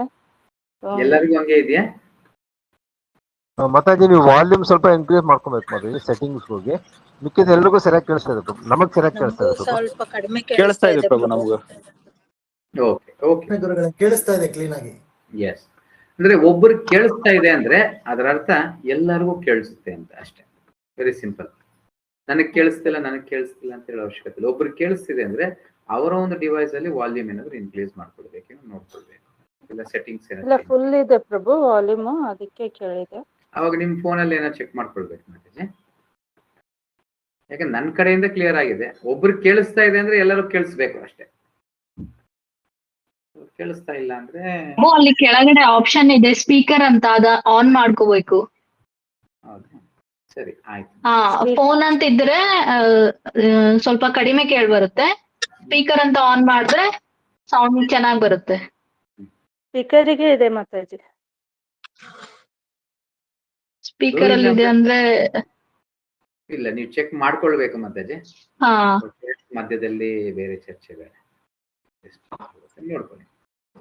ಓಕೆ. ವೇದ ವಿನಾಶಿನಂ ನಿತ್ಯಂ ಯಾಯೇನಂ ಅಜಂ ಅವ್ಯಯಂ ಕಥಂ ಸಾ ಪುರುಷ ಪಾರ್ಥ ಕಂ ಗಥಾಯತಿ ಹಂತಿಕಂ. He knows constantly that this soul is indestructible. ಅವಾಗ ಹೇಳಿದೆ ಕಾನ್ಸ್ಟೆಂಟ್ಲಿ, ನಿತ್ಯವಾಗಿ ತಿಳ್ಕೊಳ್ಳೋಣ. ನಾನು ಆತ್ಮ, ನಾನು ಆತ್ಮ, ನಾನು ಆತ್ಮ, ನಾನು ಆತ್ಮ. Unborn and eternal kills whom and how. ಈ ರೀತಿ ಸದಾ ಆತ್ಮಜ್ಞಾನದಲ್ಲಿರುವಂತ ವ್ಯಕ್ತಿ ಯಾರನ್ನಾದ್ರೂ ಯಾವ ರೀತಿ ಕೊಲ್ಲೋದಕ್ಕೆ ಸಾಧ್ಯವಾಗುತ್ತೆ, ಈ ರೀತಿ ಯಾವ ರೀತಿ ಯಾರಿಂದಲೂ ಕೊಲ್ಲಲ್ಪಡಲು ಸಾಧ್ಯವಾಗುತ್ತೆ. Whom does he cause others to kill and how? ಯಾವ ರೀತಿ ಸಾಧ್ಯವಾಗುತ್ತೆ? ಖಂಡಿತ ಅದು ಜ್ಞಾನದಿಂದ ಇರೋ ವ್ಯಕ್ತಿಗೆ ಅದು ಸಾಧ್ಯನೇ ಇಲ್ಲ. With this knowledge, neither you who are fighting nor I who am urging you to fight have any fault. ಈ ಒಂದು ಜ್ಞಾನ ಬಂದಿದ ತಕ್ಷಣ ಯಾರು ಇವಾಗ ಯುದ್ಧ ಮಾಡ್ಬೇಕು, ನೀನ್ ಯುದ್ಧ ಮಾಡೋ ವ್ಯಕ್ತಿ, ಮತ್ತೆ ಯಾರು ಯುದ್ಧವನ್ನು ಮಾಡಿಸ್ತಿದ್ದೇನೆ ನಾನು, ನನಗೂ ಯಾವುದೇ ರೀತಿಯ ಫಾಲ್ಟ್ ಅನ್ನೋದು ಇಲ್ಲ, ಯಾವುದೇ ರೀತಿಯ ಪಾಪ ಅನ್ನೋದು ಇಲ್ಲ. ನಿತ್ಯಂ is used as on adverb. ಇಲ್ಲಿ ನಿತ್ಯಂ ಅನ್ನೋದನ್ನ ಅಡ್ವರ್ಬ್ ಆಗಿ ಯೂಸ್ ಮಾಡಿದ್ದಾರೆ. He who knows constantly that the soul is indestructible, unborn and eternal. ಯಾರು ಶಾಶ್ವತವಾಗಿ ನಿರಂತರವಾಗಿ ಈ ಒಂದು ಭಗವದ್ಗೀತೆ ಜ್ಞಾನದಲ್ಲಿರುವಂಥವನ್ನ ತಿಳ್ಕೊಂಡು ಅಷ್ಟೇ. Very simple. ಸದಾ ಕೃಷ್ಣ ಪ್ರಜ್ಞೆಯಲ್ಲಿರುವಂಥ ವ್ಯಕ್ತಿ, ನಾನು ಒಂದು ದಿವಸ ಬಂದು ಒಂದು ದಿವಸ ಹೋಗ್ತೀನಿ ಅನ್ನೋ ವ್ಯಕ್ತಿಗೆ ಖಂಡಿತ ಈ ಜ್ಞಾನ ಲಭ್ಯವಾಗೋದಿಲ್ಲ. ಎಷ್ಟೇ ಚೆನ್ನಾಗಿ ಕೇಳಿಸ್ಕೊಂಡ್ರು ಸರಿ, ಎಷ್ಟೇ ಚೆನ್ನಾಗಿ ನಾನು ಅದ್ರ ಬಗ್ಗೆ ಇದ್ರೂ ಸರಿನೇ, ಖಂಡಿತ ಆಗುತ್ತಿಲ್ಲ. ಸೊ ಇನ್ನೂ ಹಲವಾರು ವಿಧದಲ್ಲಿ ಇದನ್ನ ನೋಡುವ ದೃಷ್ಟಿನ ಇಟ್ಕೊಬಹುದು. ಸೊ ಎಲ್ಲ ವ್ಯಕ್ತರು ಕೃಷ್ಣ ಹೇಳೋ ರೀತಿಯಲ್ಲಿ ಬಹುನಾಮ್ ಜನ್ಮನಾಮ್ ಅಂತ ಜ್ಞಾನವಾನ್ ನಾಮ್ ಬರ್ತದೆ. ಎಲ್ಲರೂ ಇಲ್ಲಿ ಕುಂತಿರೋರು ಎಲ್ಲರೂ ಈ ಜನ್ಮದಿಂದನೇ ಇದು ಪ್ರಾರಂಭ ಮಾಡಿದರೆ ಖಂಡಿತ ಇಲ್ಲ. ಇಲ್ಲಿರೋರು ಒಬ್ಬೊಬ್ರು 10 ಜನ್ಮದಿಂದ ಮಾಡ್ತಿರ್ಬೋದು, 50 ಜನ್ಮದಿಂದ ಮಾಡ್ತಿರ್ಬೋದು, ಇಲ್ಲ ಇದೇ ಮೊದಲನೇ ಜನ್ಮದಿಂದನೇ ಪ್ರಾರಂಭ ಮಾಡಿರ್ಬೋದು. ಹಲವಾರು ವ್ಯಕ್ತಿಗಳು ಹಲವಾರು ರೀತಿಯಲ್ಲಿ ಇರುತ್ತೆ. ಆದ್ರೆ ಈ ಕ್ಲಾಸ್ಗೆ ಬಂದಿರೋರು ಒಬ್ರು 1 ವರ್ಷದಿಂದ ಬಂದಿರ್ತಾರೆ, ಒಬ್ರು ಇವತ್ತೇ ಬಂದಿರ್ತಾರೆ, ಒಬ್ರು 1 ತಿಂಗಳು ಮುಂಚೆ ಬಂದಿರ್ತಾರೆ. 1 ತಿಂಗಳು ಮುಂಚೆ ಬಂದವರು 10 ವರ್ಷದ ಮುಂಚೆಯಿಂದನೇ 10 ಜನ್ಮದಿಂದನೇ ಕೃಷ್ಣ ಪ್ರಜ್ಞೆ ಇರ್ಬೋದು. 1 ವರ್ಷದಿಂದ ಇರೋರು ಈ ಒಂದು ಜನ್ಮದಲ್ಲೇ ಬಂದಿರ್ಬೋದು. ಅಜಗಜಾಂತರ ವ್ಯತ್ಯಾಸ ನೋಡುವ ದೃಷ್ಟಿ ಹಲವಾರು ರೀತಿಯಲ್ಲಿ ನಾವು ನೋಡ್ಕೊಳ್ಬೇಕು. ಸೊ ಯಾರಿಗ್ಯಾರಿಗೆ ಹೆಂಗೆ ಅರ್ಥವಾಗುತ್ತೆ ಏನು. ಎಸ್, ಆ ರೀತಿ ಕಾನ್ಸ್ಟೆಂಟ್ಲಿ ನಿರಂತರವಾಗಿರುವಂತ ವ್ಯಕ್ತಿಗೆ ಮಾತ್ರನೇ ಈ ಜ್ಞಾನ ಲಭ್ಯವಾಗುತ್ತೆ. The word describing the soul are used to negate the objections of Arjuna about destruction. So ಒಂದು ಹಿಂಸೆ, ಅವಾಗಲೇ ಹೇಳಿದಾಗ ಹಿಂಸೆ ಮಾಡೋದ್ರಿಂದ ಸಿಗುವಂತ ಅನುಕೂಲಗಳು ಏನದು. The word describing the soul are used to negate the objections of Arjuna about destruction. Whom do I, sa Purushaha, the Lord, was to be killed. ಇದನ್ನ ಹಲವಾರು ಜನರು ಹಲವಾರು ವಿಧದಲ್ಲಿ ಹೇಳ್ತಾರೆ. ಏನಾದ್ರೂ ಒಂದು ಕೆಟ್ಟದಾಯ್ತು ಅಂದ್ರೆ ಅದು ಕಾರಣಕರ್ತರು ಯಾರು? ಕೃಷ್ಣನೇ. ಭಗವಂತನ ಆಜ್ಞೆ ಇಲ್ಲದೆ ಒಂದು ಹುಲ್ಲು ಕಟ್ಟಿ ಕದಲಲ್ವಂತೆ. ಹಂಗಾದ್ರೆ ಇವತ್ತಿನ ಕೊಲೆ ನಾನು ಮಾಡಿರೋದು ಯಾರ ಕಾರಣ? ಅದಕ್ಕೆ ಕೃಷ್ಣನೇ ಕಾರಣ. ಎಷ್ಟು ಸುಲಭವಾಗಿ ಭಗವಂತನ ಮೇಲೆ ಆಗ್ಬೋದು. ಯಾರಾಗ್ತಾರೆ ಇಂಥದನ್ನ? ಅಜ್ಞಾನಿ. Very simple. ಯಾರು ಅರ್ಥ ಮಾಡ್ಕೊಳ್ಳೋ ಸ್ಥಿತಿಯಲ್ಲಿರಲ್ಲ ಅಂಥವ್ರು ಮಾತ್ರ. ಬೈ ಆ ಒಂದು ಇದನ್ನ ಯಾವುದೋ ಹಿಂದಿ ಒಂದು ಇದು ನೋಡಿ, ಇಂಥ ಚರ್ಚೆಗಳನ್ನ ಎಷ್ಟು ಹೆಚ್ಚಿಗೆ ಮಾಡ್ತಾನೆ ಇರ್ತಾರೆ. ಹಂಗೆ ಹಿಂಗೆ ಕೊನೆಗೆ ಡೈರೆಕ್ಟ್ ಏನ್ ಹೇಳುತ್ತೆ ಅದಕ್ಕೆ ಗೆಲ್ಲುತ್ತೆ. ಹೀರೋ ಆಗಿರ್ಲಿ, ವಿಲನ್ ಆಗಿರ್ಲಿ, ಏನೇ ಆಗಿರ್ಲಿ, ಕೆಟ್ಟವನಾಗಿರ್ಲಿ, ಒಳ್ಳೆಯವನಾಗಿರ್ಲಿ, ಕೊನೆಗೆ ಡೈರೆಕ್ಟ್ ಏನ್ ಹೇಳ್ತಾನೆ ಅದೇ ಎಲ್ಲ ಆಗ್ತಾ ಇರುತ್ತೆ. ಸೊ ಈ ರೀತಿ ಹಲವಾರು ಚರ್ಚೆಗಳನ್ನ ಹಲವಾರು ಮಾಡಿ ಆತ ಡೈರೆಕ್ಟ್ ಒಂಚೂರು ಆಧ್ಯಾತ್ಮಿಕಗಳಿದ್ದಾಗ ಕೊನೆಗೆ ಭಗವಂತ ಗೆದ್ದ ಅಂತ ಬರುತ್ತೆ. ಇಲ್ಲ ಅಂದ್ರೆ ಅದು ನಾಸ್ತಿಕವಾದ ಒಂದು ಚಿತ್ರಣವಾಗಿರುತ್ತೆ ಅಲ್ವಾ. ಕಲ್ಲಿನ ಮೇಲೆ ಹಾಲು ಹಾಕಿದ್ರೆ ಕಲ್ಲು ಕುಡಿತದ? ಅನ್ಯಾಯವಾಗಿ ವ್ಯರ್ಥ ಆಗುತ್ತಾ ಅಂತ ಒಬ್ಬ. ಇನ್ನೊಬ್ಬ ಇಲ್ಲಪ್ಪ ಅನ್ನಲ್ಲಿ ಹಿಡ್ಕೊಂಡು ನಾವೆಲ್ಲರೂ ಕೊಡ್ತೀವಿ. ಏನ ಹಾಲು ಕೆಳಗೆ ಹೋಗೋದಿಲ್ಲ, ನಾವು ಅದನ್ನೆಲ್ಲ ಹಿಡ್ಕೊಂಡ್ಬಿಡ್ತೀವಿ, ಹಿಡ್ಕೊಂಡು ಎಲ್ಲರೂ ಕೊಡ್ತೀವಿ, ಅದೇನು ವ್ಯರ್ಥ ಆಗಿಲ್ಲ ಅಂತ. ಸೊ ಇಬ್ರು ಸರಿಯಾಗಿದ್ದಾರೆ, ಇಬ್ರು ಮೂರ್ಖರೆ, ಇಬ್ರು ಶತಮೂರ್ಖರೆ. ಏನ್ ಮಾಡೋಣ? ಒಂದು ಕೂಡ ಇನ್ನೊಂದು ಕೂಡ ಖಂಡಿತ ಕಾಪಾಡಕ್ಕಾಗ. ಆಧ್ಯಾತ್ಮಿಕ ವ್ಯಕ್ತಿ ಕಣ್ಣು ಇರುವಂತಹ ವ್ಯಕ್ತಿ ಆಗಿರುತ್ತೆ. By advising you to fight. Okay. And how do I cause anyone to be killed? And whom do you kill? And how do you kill? ಯಾವ ರೀತಿ ಕೊಲ್ಲಕ್ಕಾಗುತ್ತೆ, ಹೆಂಗ್ ಕೊಲ್ಲಕ್ಕಾಗೋದಿಲ್ಲ, ಹೆಂಗ್ ಕೊಲ್ಲಲ್ಪಡಲು ಸಾಧ್ಯವಾಗುತ್ತೆ. 3 ಚರ್ಚೆಗಳು ಏನಿದೆ, 3 ರೀತಿಯಲ್ಲಿ ಮಾಡುವಂಥದ್ದು ವ್ಯರ್ಥವಾದದ್ದು. ಬಲದೇವ್ ವಿದ್ಯಾಭೂಷಣ್ ಅವ್ರು ಏನ್ ಹೇಳ್ತಾರೆ?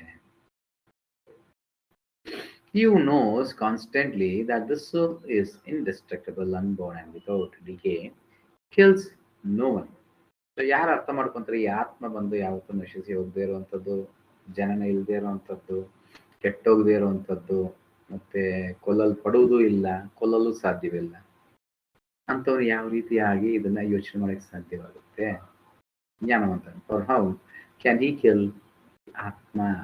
ಆತ್ಮಕ್ಕೆ ಎಷ್ಟು ನಾಶನೇ ಇಲ್ಲ ಅಂದ್ರೆ ಕೊಲ್ಲೋದು ಎಲ್ಲಿಂದ ಪ್ರಶ್ನೆ ಬರುತ್ತೆ? Nor does he cause others to kill anyone. For how can he cause others to kill the Atma? Arjuna ಪ್ರೇರೇಪಣೆಯಿಂದ ಕೃಷ್ಣನ ಪ್ರೇರೇಪಣೆಯಿಂದ ಅರ್ಜುನ ಎಲ್ಲಾನು ಕೊಂದ್ಬಿಟ್ಟ. ಖಂಡಿತ ಸಾಧ್ಯ, ಯಾರನ್ನು ಕೊಲ್ಲಲು ಸಾಧ್ಯವಿಲ್ಲ. ಮತ್ತೆ ಇಲ್ಲಿ ಏನಾಗ್ತಾ ಇದೆ? ಕೊಲ್ಲಲ್ಪಡ್ತಿದಾರ? ಇಲ್ಲ ಕೊಲ್ತಾ ಇದ್ದಾರೆ? ಏನಾಗ್ತಾ ಇದೆ? ಯಾರಾದ್ರೂ ಹೇಳ್ತೀರಾ? ನೋಡೋಣ. ಎಲ್ಲ ಇಷ್ಟೊಂದು ಚರ್ಚೆ ಮಾಡಿದ್ವಿ, ಬಟ್ ನೀವ್ ಅದನ್ನ ಯಾವ ರೀತಿ ಎಕ್ಸ್ಪ್ಲೇನ್ ಮಾಡ್ತೀರ? ಇಲ್ಲಿ ಯಾರಾದ್ರೂ ಕೊಲ್ತಿದಾರ? ಕೊಲ್ಲಲ್ಪಡ್ತಿದಾರ? ಇಲ್ಲ ಕೃಷ್ಣ ಏನ್ ಬೋಧನೆ ಮಾಡ್ತಿದ್ದಾನೆ? ಅರ್ಜುನ ಏನ್ ಕೇಳಿಸ್ಕೊಂತಿದ್ದಾನೆ? ಏನಾಗ್ತಿದ್ದಿಲ್ಲ? ಯಾರು ಹೇಳ್ತಾರೆ?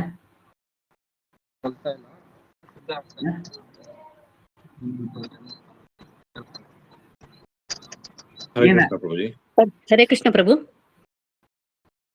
ಹೇಳಿ ಮತ್ತೆ. ಪ್ರಭು ಅಂದ್ರೆ ಪರಮಾತ್ಮ ಈಗಾಗ್ಲೇ ಅವ್ರನ್ನೆಲ್ಲರನ್ನು ಕೊಂದ್ಬಿಟ್ಟಿದ್ದಾನೆ. ಕಾರಣವಾಗಿ ಅರ್ಜುನನ ಕಾರಣನಾಗಿ ಇಟ್ಕೊಂಡು ಮತ್ತೊಂದ್ಸರಿ ಅವ್ರನ್ನ ಕೊಲ್ಲಕ್ಕೆ ಪ್ರಯತ್ನ ಮಾಡ್ತಾರೆ.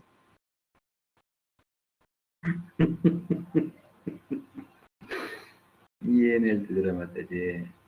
ಯಾವ್ಯಾವ ಸಂದರ್ಭದಲ್ಲಿ ಏನೇನ್ ಅಂದ್ರೆ ಹೇಳಿದ್ರು? ಪ್ರಭು ಅಂದ್ರೆ ಪ್ರಭು ಒಂದ್ ನಿಮಿಷ, ಈಗ ತಾವೇ ಹೇಳಿದ್ರಿ ಪ್ರಭು. ಒಂದು ನಿಮಿಷ. ಇಲ್ಲಿ ಚರ್ಚೆ ಏನಾಗ್ತಿದೆ? ಯಾರನ್ನು ಕೊಲ್ಲಲು ಸಾಧ್ಯನೂ ಇಲ್ಲ, ಕೊಲ್ಲಲ್ ಪಡೋದಿಲ್ಲ ಅನ್ನೋ ಚರ್ಚೆ ಮಾಡುವಾಗ ನೀವು ಆಲ್ರೆಡಿ ಭಗವಂತ ಎಲ್ಲಾರನ್ನು ಕೊಂದ್ಬಿಟ್ಟಿದ್ದಾನೆ, ಇವಾಗ ಅರ್ಜುನ ಕೈಲಿ ಕೊಲ್ಲಿಸ್ತಿದ್ದಾನೆ ಇದ್ದಾರೆ. ಎಲ್ಲಿಂದ ಸಮಂಜಸವಾದ ಒಂದು ಇದಾಗಿರುತ್ತೆ? ಅಂದ್ರೆ ಪ್ರಭು ಭಗವಂತನ ಒಂದು ಏನು ದೃಷ್ಟಿ ಇಲ್ದಿರ ಯಾವ್ದು ಒಂದು ಹುಲ್ಕಡ್ಡಿ ಕೂಡ ಅಲ್ಗಾಡಕ್ ಆಗಲ್ಲ ಅಲ್ವಾ ಪ್ರಭು? ಮಾತಾಜಿ, ಅದಕ್ಕೆ ನೋಡಿ, ಜಸ್ಟ್ ಏನಕ್ಕೆ ಇದನ್ನ ಹೇಳ್ತಿದ್ದೀನಿ ಅಂದ್ರೆ, ಇಲ್ಲಿರೋರು ಎಲ್ಲರೂ ಅದನ್ನ ಕಲಿಬೇಕು. ಪದಗಳ ಜೋಡಣೆ. ಹರೇ ಕೃಷ್ಣ ಪ್ರಭು. ಇರಿ ಪ್ರಭು, ಒಂದ್ ನಿಮಿಷ ಇರಿ ಪ್ರಭು. ಪದಗಳ ಜೋಡಣೆ, ಮಾತುಗಳು ಒಂದೇ. ನನಗ್ ಗೊತ್ತು ನಾನು ಹೇಳ್ತಿರೋದು ಸರಿ ಅಂತ ಗೊತ್ತು, ಆದ್ರೆ ನನ್ನ ಎದುರುಗಡೆ ಕುಂತಿರೋ ವ್ಯಕ್ತಿಗೆ ನಾನು ಹೆಂಗ್ ಕನ್ವೆ ಮಾಡ್ತಿದ್ದೀನಿ. ಸೊ ಆ ಒಂದು ಪದಗಳ ಜೋಡಣೆ ಯಾವ ರೀತಿ ಆಗ್ತಾ ಇದೆ, ಏನಾಗ್ತಾ ಇದೆ, ಇದನ್ನೇ ಜ್ಞಾನ. ಈ ಜ್ಞಾನ ಇದ್ದಾಗ ಯಾವ ಸಂದರ್ಭದಲ್ಲಿ ಯಾವ ರೀತಿ ಸೇಮ್ ನೋಡಿ, ಅದೇ ಹೇಳಿದ್ನಲ್ಲ 13ನೇ ಶ್ಲೋಕ 12ನೇ ಶ್ಲೋಕದಿಂದನೇ ಬರೋ 30ನೇ ಶ್ಲೋಕದಲ್ಲಿ ಇದನ್ನೇ ಹೇಳ್ಕೊಂಡು ಹೋಗ್ತಿದ್ದಾನೆ ಕೃಷ್ಣ. ಬಟ್ ನೋಡ್ಬೋದು ಅದೇ ಪದಾನೇ, ಅದೇ ಅರ್ಥನೇ, ವೆರಿ ಸಿಂಪಲ್. ಆತ್ಮಕ್ಕೆ ನಾಶ ಅನ್ನೋದು ಇಲ್ಲ, ಹುಟ್ಟೋದು, ಇದನ್ನೇ ಹಲವಾರು ವಿಧದಲ್ಲಿ ಹಲವಾರು ಪದಗಳ ಜೋಡಣೆಯಿಂದ ಹೇಳ್ತಿರ್ತಾರೆ. ಇದನ್ನ ಅರ್ಥ ಮಾಡ್ಕೊಳ್ಬೇಕು ಅಂದ್ರೆ ಖಂಡಿತವಾಗ್ಲು ಆಳದ ಒಂದು ಇದಕ್ಕೆ ಹೋದಾಗ ಮಾತ್ರ ಇದು ಅರ್ಥ ಮಾಡ್ಬೇಕು.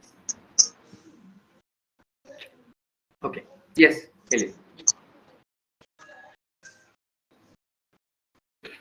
ಹೇಮಾಚಾರಿ ಪ್ರಭು, ಏನು ಹೇಳಿ? ಹರೇ ಕೃಷ್ಣ ಪ್ರಭುಜಿ. ಹರೇ ಕೃಷ್ಣ ಪ್ರಭು. ಹೇಳಿ. ಅದೇ ಪ್ರಭು, ಅವರು ಅರ್ಜುನನ ಮೂಲಕ ಅರ್ಜುನಿಗೆ ತಿಳಿಸ್ಬಿಡ್ತಾರೆ ಪ್ರಭು, ನಮ್ಮಂತ ಬದ್ಧಾತ್ಮರಿಗೆ ಆತ್ಮಕ್ಕೆ ಸಾವಿಲ್ಲ, ಅದನ್ನ ಎಲ್ಲರಿಗೂ ತಿಳಿಸ್ಬೇಕಿತ್ತು. ಆ ಒಂದು ಉದ್ದೇಶದಿಂದ ಅದನ್ನ ಹೇಳ್ತಿದ್ದಾರೆ ಪ್ರಭು. ಶರೀರ ಮಾತ್ರ ನಾಶ ಆಗ್ತದೆ, ಆತ್ಮಕ್ಕೆ ಸಾವಿಲ್ಲ. ನೀವು ಬರೀ ಶರೀರ ನಾಶ ಮಾಡ್ತೀವಿ ಹೊರತು ಆತ್ಮ ಇದೆ ಅಲ್ಲ ಹಾಗೆ ಅಂತ ಅನ್ಬಿಟ್ಟು ಬದ್ಧಾತ್ಮರಿಗೆ ಎಲ್ಲರಿಗೂ ಗೊತ್ತಾಗ್ಲಿ ಅಂತ ಅನ್ಬಿಟ್ಟು ಭಗವದ್ಗೀತೆ ಮೂಲಕ ಎಲ್ಲರಿಗೂ ತಿಳಿಸಿದ್ದಾನೆ ಪ್ರಭು ಕೃಷ್ಣ. ಓಕೆ, ಬೇರೆಯವರು?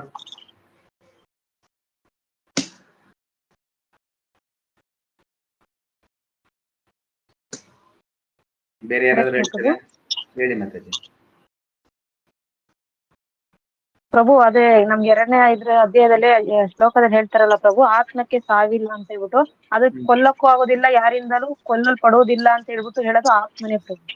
ಆತ್ಮವನ್ನ ಹೇಳ್ತಿರೋದು. ಓಕೆ, ಬೇರೆಯವರು?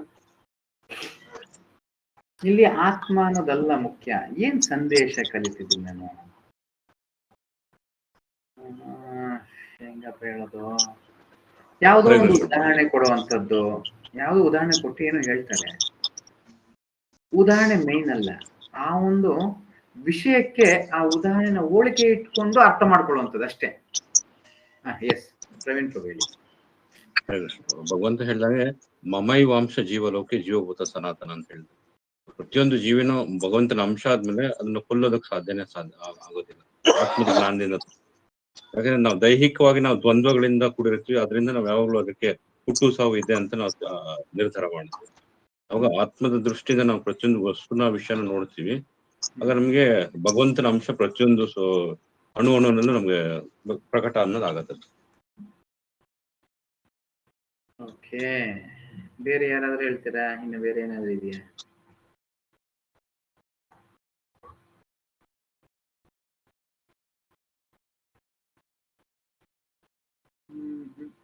ಇಲ್ಲಿ ಭಗವಂತ ಎಲ್ಲೋ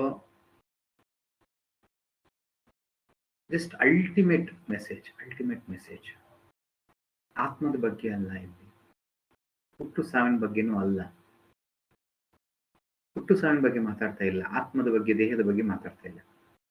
ಏನ್ ಸಂದೇಶ ಕೊಡ್ತಿದ್ದಾನೆ ಇವಾಗಾದ್ರೂ ಹೇಳಿ ನೋಡೋಣ. ಆತ್ಮದ ಬಗ್ಗೆ ಅಲ್ಲ, ಹುಟ್ಟು ಸಾವಿನ ಬಗ್ಗೆ ಅಲ್ಲ, ದೇಹದ ಬಗ್ಗೆನೂ ಅಲ್ಲ. ಮತ್ತೇನ್ ಬಗ್ಗೆ ಹೇಳ್ತಿದ್ದಾರೆ? ಇದನ್ನು ಹೊರತುಪಡಿಸಿ ಬೇರೆ ಏನಾದ್ರು ಹೇಳಿ.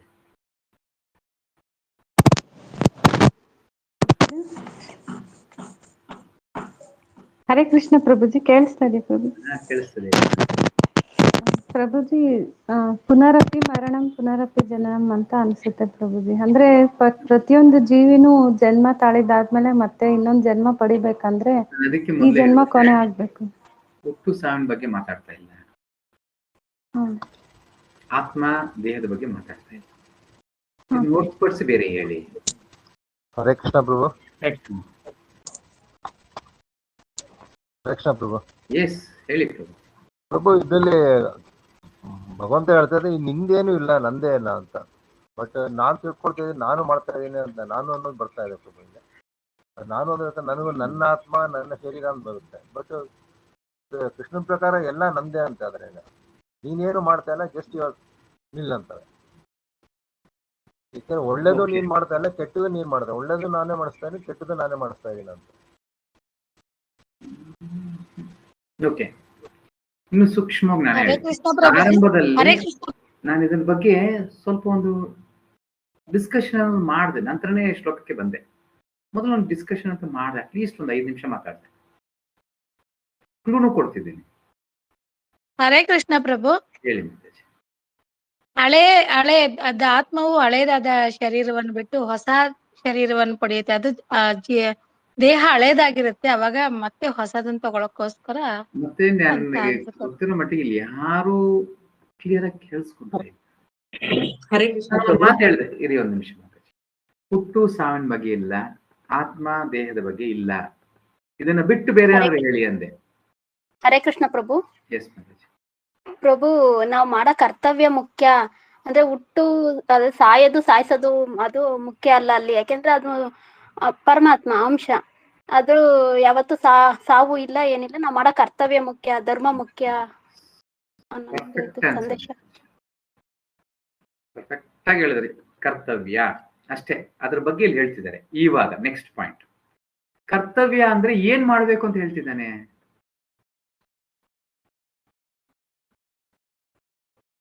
ಹರೇ ಕೃಷ್ಣ ಪ್ರಭು. ಧರ್ಮ ಪಾಲನೆ. ಎಸ್, ಪರ್ಫೆಕ್ಟ್, ಅಷ್ಟೇ. ಇಷ್ಟೆಲ್ಲಾ ಮಾಡ್ತಿರೋದು ಏನಕ್ಕೆ?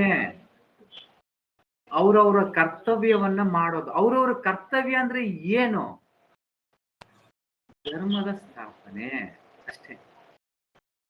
ನೀವು ಸಮಾಜ ದೃಷ್ಟಿ ಬೇಕಾದ್ರೆ ತಗೊಳ್ರಿ, ನನ್ನ ವೈಯಕ್ತಿಕ ದೃಷ್ಟಿ ತಗೊಳ್ರಿ, ನನ್ನ ಒಂದು ಹುದ್ದೆಯ ದೃಷ್ಟಿ ತಗೊಳ್ಳಿ, ಯಾವ ದೃಷ್ಟಿಯಲ್ಲಾದ್ರೂ ತಗೊಳ್ಳಿ. ಅದು ತಂದೆಯಾಗಿ, ಮಗನಾಗಿ, ಹೆಂಡತಿಯಾಗಿ, ಗಂಡನಾಗಿ, ಯಾವುದಾದ್ರೂ ತಗೊಳ್ಳಿ. ದೇಶದ ಪ್ರಜೆಯಾಗಿ ತಗೊಳ್ಳಿ, ಸಮಾಜ ದೃಷ್ಟಿಯಲ್ಲಿ ತಗೊಳ್ಳಿ, ಎಲ್ಲಾ ದೃಷ್ಟಿಯಲ್ಲೂ ನಾನು ಎಷ್ಟರ ಮಟ್ಟಿಗೆ ಧರ್ಮ ಸ್ಥಾಪನೆ ಮಾಡ್ತಿದ್ದೀನಿ ಅದನ್ನ ಹೊರತುಪಡಿಸಿ ನೀನು. ಅದಕ್ಕೆ ಹಲವಾರು ರೀತಿಯಲ್ಲಿ ಹಲವಾರು ಉದಾಹರಣೆಗಳನ್ನ ಕೊಡ್ತಾ, ಆತ್ಮದ ಜ್ಞಾನವನ್ನು ಕೊಡ್ತಾ, ನಂತರ ಇನ್ನು ಬರೋ ದಿನಗಳು ನೋಡ್ಬೋದು, ಕರ್ಮ ಜ್ಞಾನ ಆಗಿರ್ಬೋದು, ಜ್ಞಾನ ಆಗಿರ್ಬೋದು, ಕರ್ಮಯೋಗ, ಜ್ಞಾನಯೋಗ, ಧ್ಯಾನ ಯೋಗ, ಭಕ್ತಿ ಯೋಗ, ಹಲವಾರು ರೀತಿಯಲ್ಲಿ ಹೇಳ್ತಾ ಉದಾಹರಣೆಗಳನ್ನ ಕೊಡ್ತಾ, ಗುಣಗಳನ್ನ ಕೊಡ್ತಾ, ಎಲ್ಲವನ್ನು ಕೊಡ್ತಾ ಅಲ್ಟಿಮೇಟ್ ಏನು ಅಂದ್ರೆ ಅವರವರ ಕರ್ತವ್ಯಗಳು. ಅವರ ಎಲ್ಲರ ಕರ್ತವ್ಯನೂ ಒಂದೇ. ಅದು ಸ್ತ್ರೀ ಆಗಿರ್ಬೋದು, ಪುರುಷನಾಗಿರ್ಬೋದು, ಮಕ್ಕಳಾಗಿರ್ಬೋದು, ದೊಡ್ಡವರಾಗಿರ್ಬೋದು. ಏನದು? ಧರ್ಮ ಸ್ಥಾಪನೆ. ಒಂದು ಚಿಕ್ಕ ಹುಡುಗನಾಗಿ ಆತನ ಧರ್ಮ ಅಂದ್ರೆ ಏನು? ಹಿರಿಯರನ್ನ ಗೌರವ ಕೊಡುವಂಥದ್ದು, ದೊಡ್ಡವ್ರು ಹೇಳಿದ ತಕ್ಷಣ ಅವ್ರ ಮಾತನ್ನ ಕೇಳುವಂಥದ್ದು ಆ ಒಂದು ಮಗುವಿನ ಕರ್ತವ್ಯ. ಅದೇ ಧರ್ಮ. ಸ್ಪಷ್ಟವಾಗಿ ಅರ್ಥ ಆಗ್ತಿದೆ ಎಲ್ಲರಿಗೂ? ಎಸ್, ಭಗವದ್ಗೀತೆ ಅದನ್ನೇ ಹೇಳ್ಕೊಳ್ಳೋದು. ಅರ್ಜುನ ಕ್ಷತ್ರಿಯ, ಆತನ ಕರ್ತವ್ಯ ಏನು? ಬ್ರಾಹ್ಮಣನ ಕರ್ತವ್ಯ ಏನು? ಶೂದ್ರನ ಕರ್ತವ್ಯ ಏನು? ಪ್ರತಿಯೊಬ್ರು ಇಲ್ಲಿ ಎಲ್ಲರೂ ಇದ್ದೀವಿ, ಅವರವರ ಕರ್ತವ್ಯಗಳು ಏನು? ಏನ್ ಮಾಡ್ಬೇಕು ನಮ್ಮ ಜೀವನದಲ್ಲಿ? ಹೆಂಗ್ ನಡ್ಕೊಳ್ಬೇಕು? ಯಾವ ಸಂದರ್ಭದಲ್ಲಿ ಯಾವ ರೀತಿ ಇರಬೇಕು? ಎಲ್ಲವನ್ನು ಈ ಒಂದು ಭಗವದ್ಗೀತೆ ನಮ್ಗೆ ಹೇಳ್ಕೊಡುತ್ತೆ. ಅದರಲ್ಲೂ ಪ್ರಭುಪಾದರ ಪರ್ಪೋಟ್ಗಳು ಕ್ರಿಸ್ಟಲ್ ಕ್ಲಿಯರ್. ಇದಕ್ಕಿಂತ ಜ್ಞಾನ ನಿಜವಾಗ್ಲೂ ಹೇಳ್ತೀನಿ, ಇಡೀ ಪ್ರಪಂಚದಲ್ಲಿ ಎಲ್ಲಾ ವೇದಗಳನ್ನು ನೀವು ಓದ್ಬಿಟ್ರು ಸರಿನೆ ಈ ಜ್ಞಾನ ಪಡ್ಕೊಳ್ಳಿ. ಪ್ರಭುಪಾದ ಪರ್ಪೋಟಲ್ಲಿ ಕೊಟ್ಟಿರುವಂತ ಜ್ಞಾನ ಏನಿದೆ, ಇಡೀ ಪ್ರಪಂಚದಲ್ಲಿರೋ ಎಲ್ಲ ವೇದಗಳು, ಉಪನಿಷತ್ತುಗಳು, ಪುರಾಣಗಳು ಎಲ್ಲವನ್ನು ಓದ್ಬಿಟ್ರು ನೀವು ತಿಳ್ಕೊಳಕ್ಕಾಗಲ್ಲ. ಇದು ಹೆಂಗ್ ಇದು the essence of all Vedas, ಎಲ್ಲ ಎಸೆನ್ಸ್. ಭಗವದ್ಗೀತೆನೇ ಎಸೆನ್ಸ್ ಅನ್ಕೊಳ್ಳೋಣ, ಅದ್ರಲ್ಲಿ ಪ್ರಭುಪಾದ ಕೊಟ್ಟಿರುವಂತ ಪರ್ಪೋಟ್ಗಳು ಎಷ್ಟರ ಮಟ್ಟಿಗೆ ನಮಗೆ ಆ ಒಂದು ಜ್ಞಾನವನ್ನು ಕೊಡುತ್ತೆ. ಆದ್ರೆ ಆದಷ್ಟು ಗಮನ ಇಟ್ಟು ಕೇಳಿಸ್ಕೊಳ್ಳಿ, ಗಮನ ಇಟ್ಟು ಅದನ್ನ ಓದ್ಕೊಳ್ಳಿ, ಬರ್ಕೊಳ್ಳಿ, ಎಲ್ಲೋ ಒಂದು ಜಾಗದಲ್ಲಿ ಪ್ರಯತ್ನವನ್ನ ಮಾಡಿ. ಖಂಡಿತ ಏತಾಮ ಪ್ರಬದ್ಧಸ ತಾಮಸ್ತತೆ. ಯಾರ್ಯಾರು ಎಷ್ಟು ಶ್ರದ್ಧೆಯಿಂದ ನಾನು ತಿಳ್ಕೊಳ್ಬೇಕು ಅಂತ ಪ್ರಯತ್ನಿಸ್ತಾರೆ, ಕೃಷ್ಣನು ಅಷ್ಟೇ ಅವರಿಗೆ ಆ ಒಂದು ಅನುಗ್ರಹ ಅನ್ನೋದನ್ನು. ಅದಕ್ಕೆ ಅರ್ಹತೆ ಒಂಚೂರು ಬೆಳೆಸ್ಕೊಳ್ಬೇಕು. ಎಸ್, ಸುಮ್ಮನೆ ಸಂಕಲ್ಪ ಮಾಡ್ಕೊಂತಿದ್ದೀನಿ, ನನ್ನಲ್ಲಿ ಆಸೆ ಉಟ್ಸ್ಕೊಂತಿದ್ದೀನಿ, ಸಾಧನೆ ಮಾಡಲ್ಲ ಅನ್ನೋನು ಬರ್ತದೆ. ಅರ್ಹತೆಯನ್ನು ಬೆಳೆಸ್ಕೊಳ್ಬೇಕು. ಅರ್ಹತೆ ಬೆಳೆಸ್ಕೊಳ್ಳೋದು ಜಪ ಅಷ್ಟೇ. ನೈವೇದ್ಯ, ಜಪ ಇಂಥದ್ದು ಭಗವಂತನ ಸಂಬಂಧ ಹೆಚ್ಚಿಗೆ ಬೆಳೆಸ್ಕೊಂತ ಇದು ಸಾಧ್ಯವಾಗ್ತಾ ಹೋಗುತ್ತೆ. ಓಕೆ, ಎಸ್, ಎಲ್ಲಿದ್ದೆ? Though causes other to engage in battle, whom does he cause them to kill, and how does he cause them to kill? The use of the interrogative means that he kills no one and cannot do it at all, nor does he cause others to kill anyone and cannot cause it at all. Nityam is here used adverbially with the verb Veda. He knows, meaning constantly.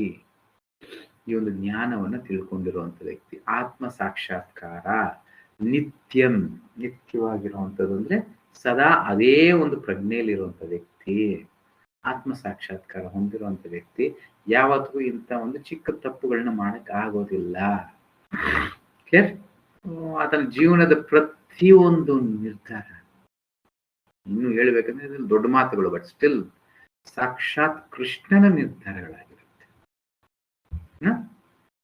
ಸಾಕ್ಷಾತ್ ಕೃಷ್ಣನ ನಿರ್ಧಾರ ಆಗಿರುತ್ತೆ ಆತ್ಮ ಸಾಕ್ಷಾತ್ಕಾರ ಉಳ್ಳಂತ ವ್ಯಕ್ತಿ ತಗೊಳ್ಳುವಂತ ನಿರ್ಧಾರಗಳು. ಯಾಕಂದ್ರೆ ಆತನಿಗೆ ಅಂತ ಪ್ರತ್ಯೇಕವಾದ ಯಾವುದೇ ಒಂದು ನಿರ್ಧಾರ ಕರ್ತವ್ಯ ಇರೋದಿಲ್ಲ. ಆತ ಭಗವಂತನ ಪ್ರತಿನಿಧಿಯಾಗಿ ಭಗವಂತನ ಕರ್ತವ್ಯ ಇರ್ತಾನೆ. ಆತ ಏನ್ ಮಾಡ್ತಿದ್ರು ಸರಿ, ಹೆಂಗ್ ಮಾಡಿದ್ರು ಸರಿ, ಅದೆಲ್ಲವೂ ಕೃಷ್ಣನ ನಿರ್ಧಾರ, ಕೃಷ್ಣನ ಒಂದು ಕಾರ್ಯನೇ ಆಗಿರುತ್ತೆ. ಅದಕ್ಕೆ ನಾನ್ ಮಾಡೋದೆಲ್ಲ ಕೃಷ್ಣನ ಕಾರ್ಯ ಅಂದ್ರೆ ಹಾಗಲ್ಲ. ನಾವೆಲ್ಲರೂ ಇಲ್ಲಿಂದ ಇಲ್ಲಿಗೆ ಎಷ್ಟರ ಮಟ್ಟಿಗೆ ಶುದ್ಧತೆ ಇದೆ ಅಂತ ಭಕ್ತನಿಗೆ ಅನ್ವಯವಾಗುತ್ತೆ. ಅದಕ್ಕೆ ಕೃಷ್ಣ ಅಂದ್ರೆ ನಿತ್ಯಂ, ಶಾಶ್ವತವಾಗಿ ಒಂದು ಕೃಷ್ಣ ಪ್ರಜ್ಞೆಯಲ್ಲಿ ಇರುವಂತ ವ್ಯಕ್ತಿ. ಇವತ್ತಿನ ದಿನಕ್ಕೆ ನಮಗೆ ಪ್ರತಿದಿನ ಜಪ ಮಾಡುವಂತ, ಇದನ್ನ ಮೇಲಕ್ಕೆ ಹೋಗ್ತಾ ನೋಡಿ, ಭಗವದ್ಗೀತೆ ಬದಲಾವಣೆ ಆಗಲ್ಲ, ನನ್ನ ಸ್ಥಾನ ಬದಲಾವಣೆ ಆಗ್ತಾ ಇರುತ್ತೆ.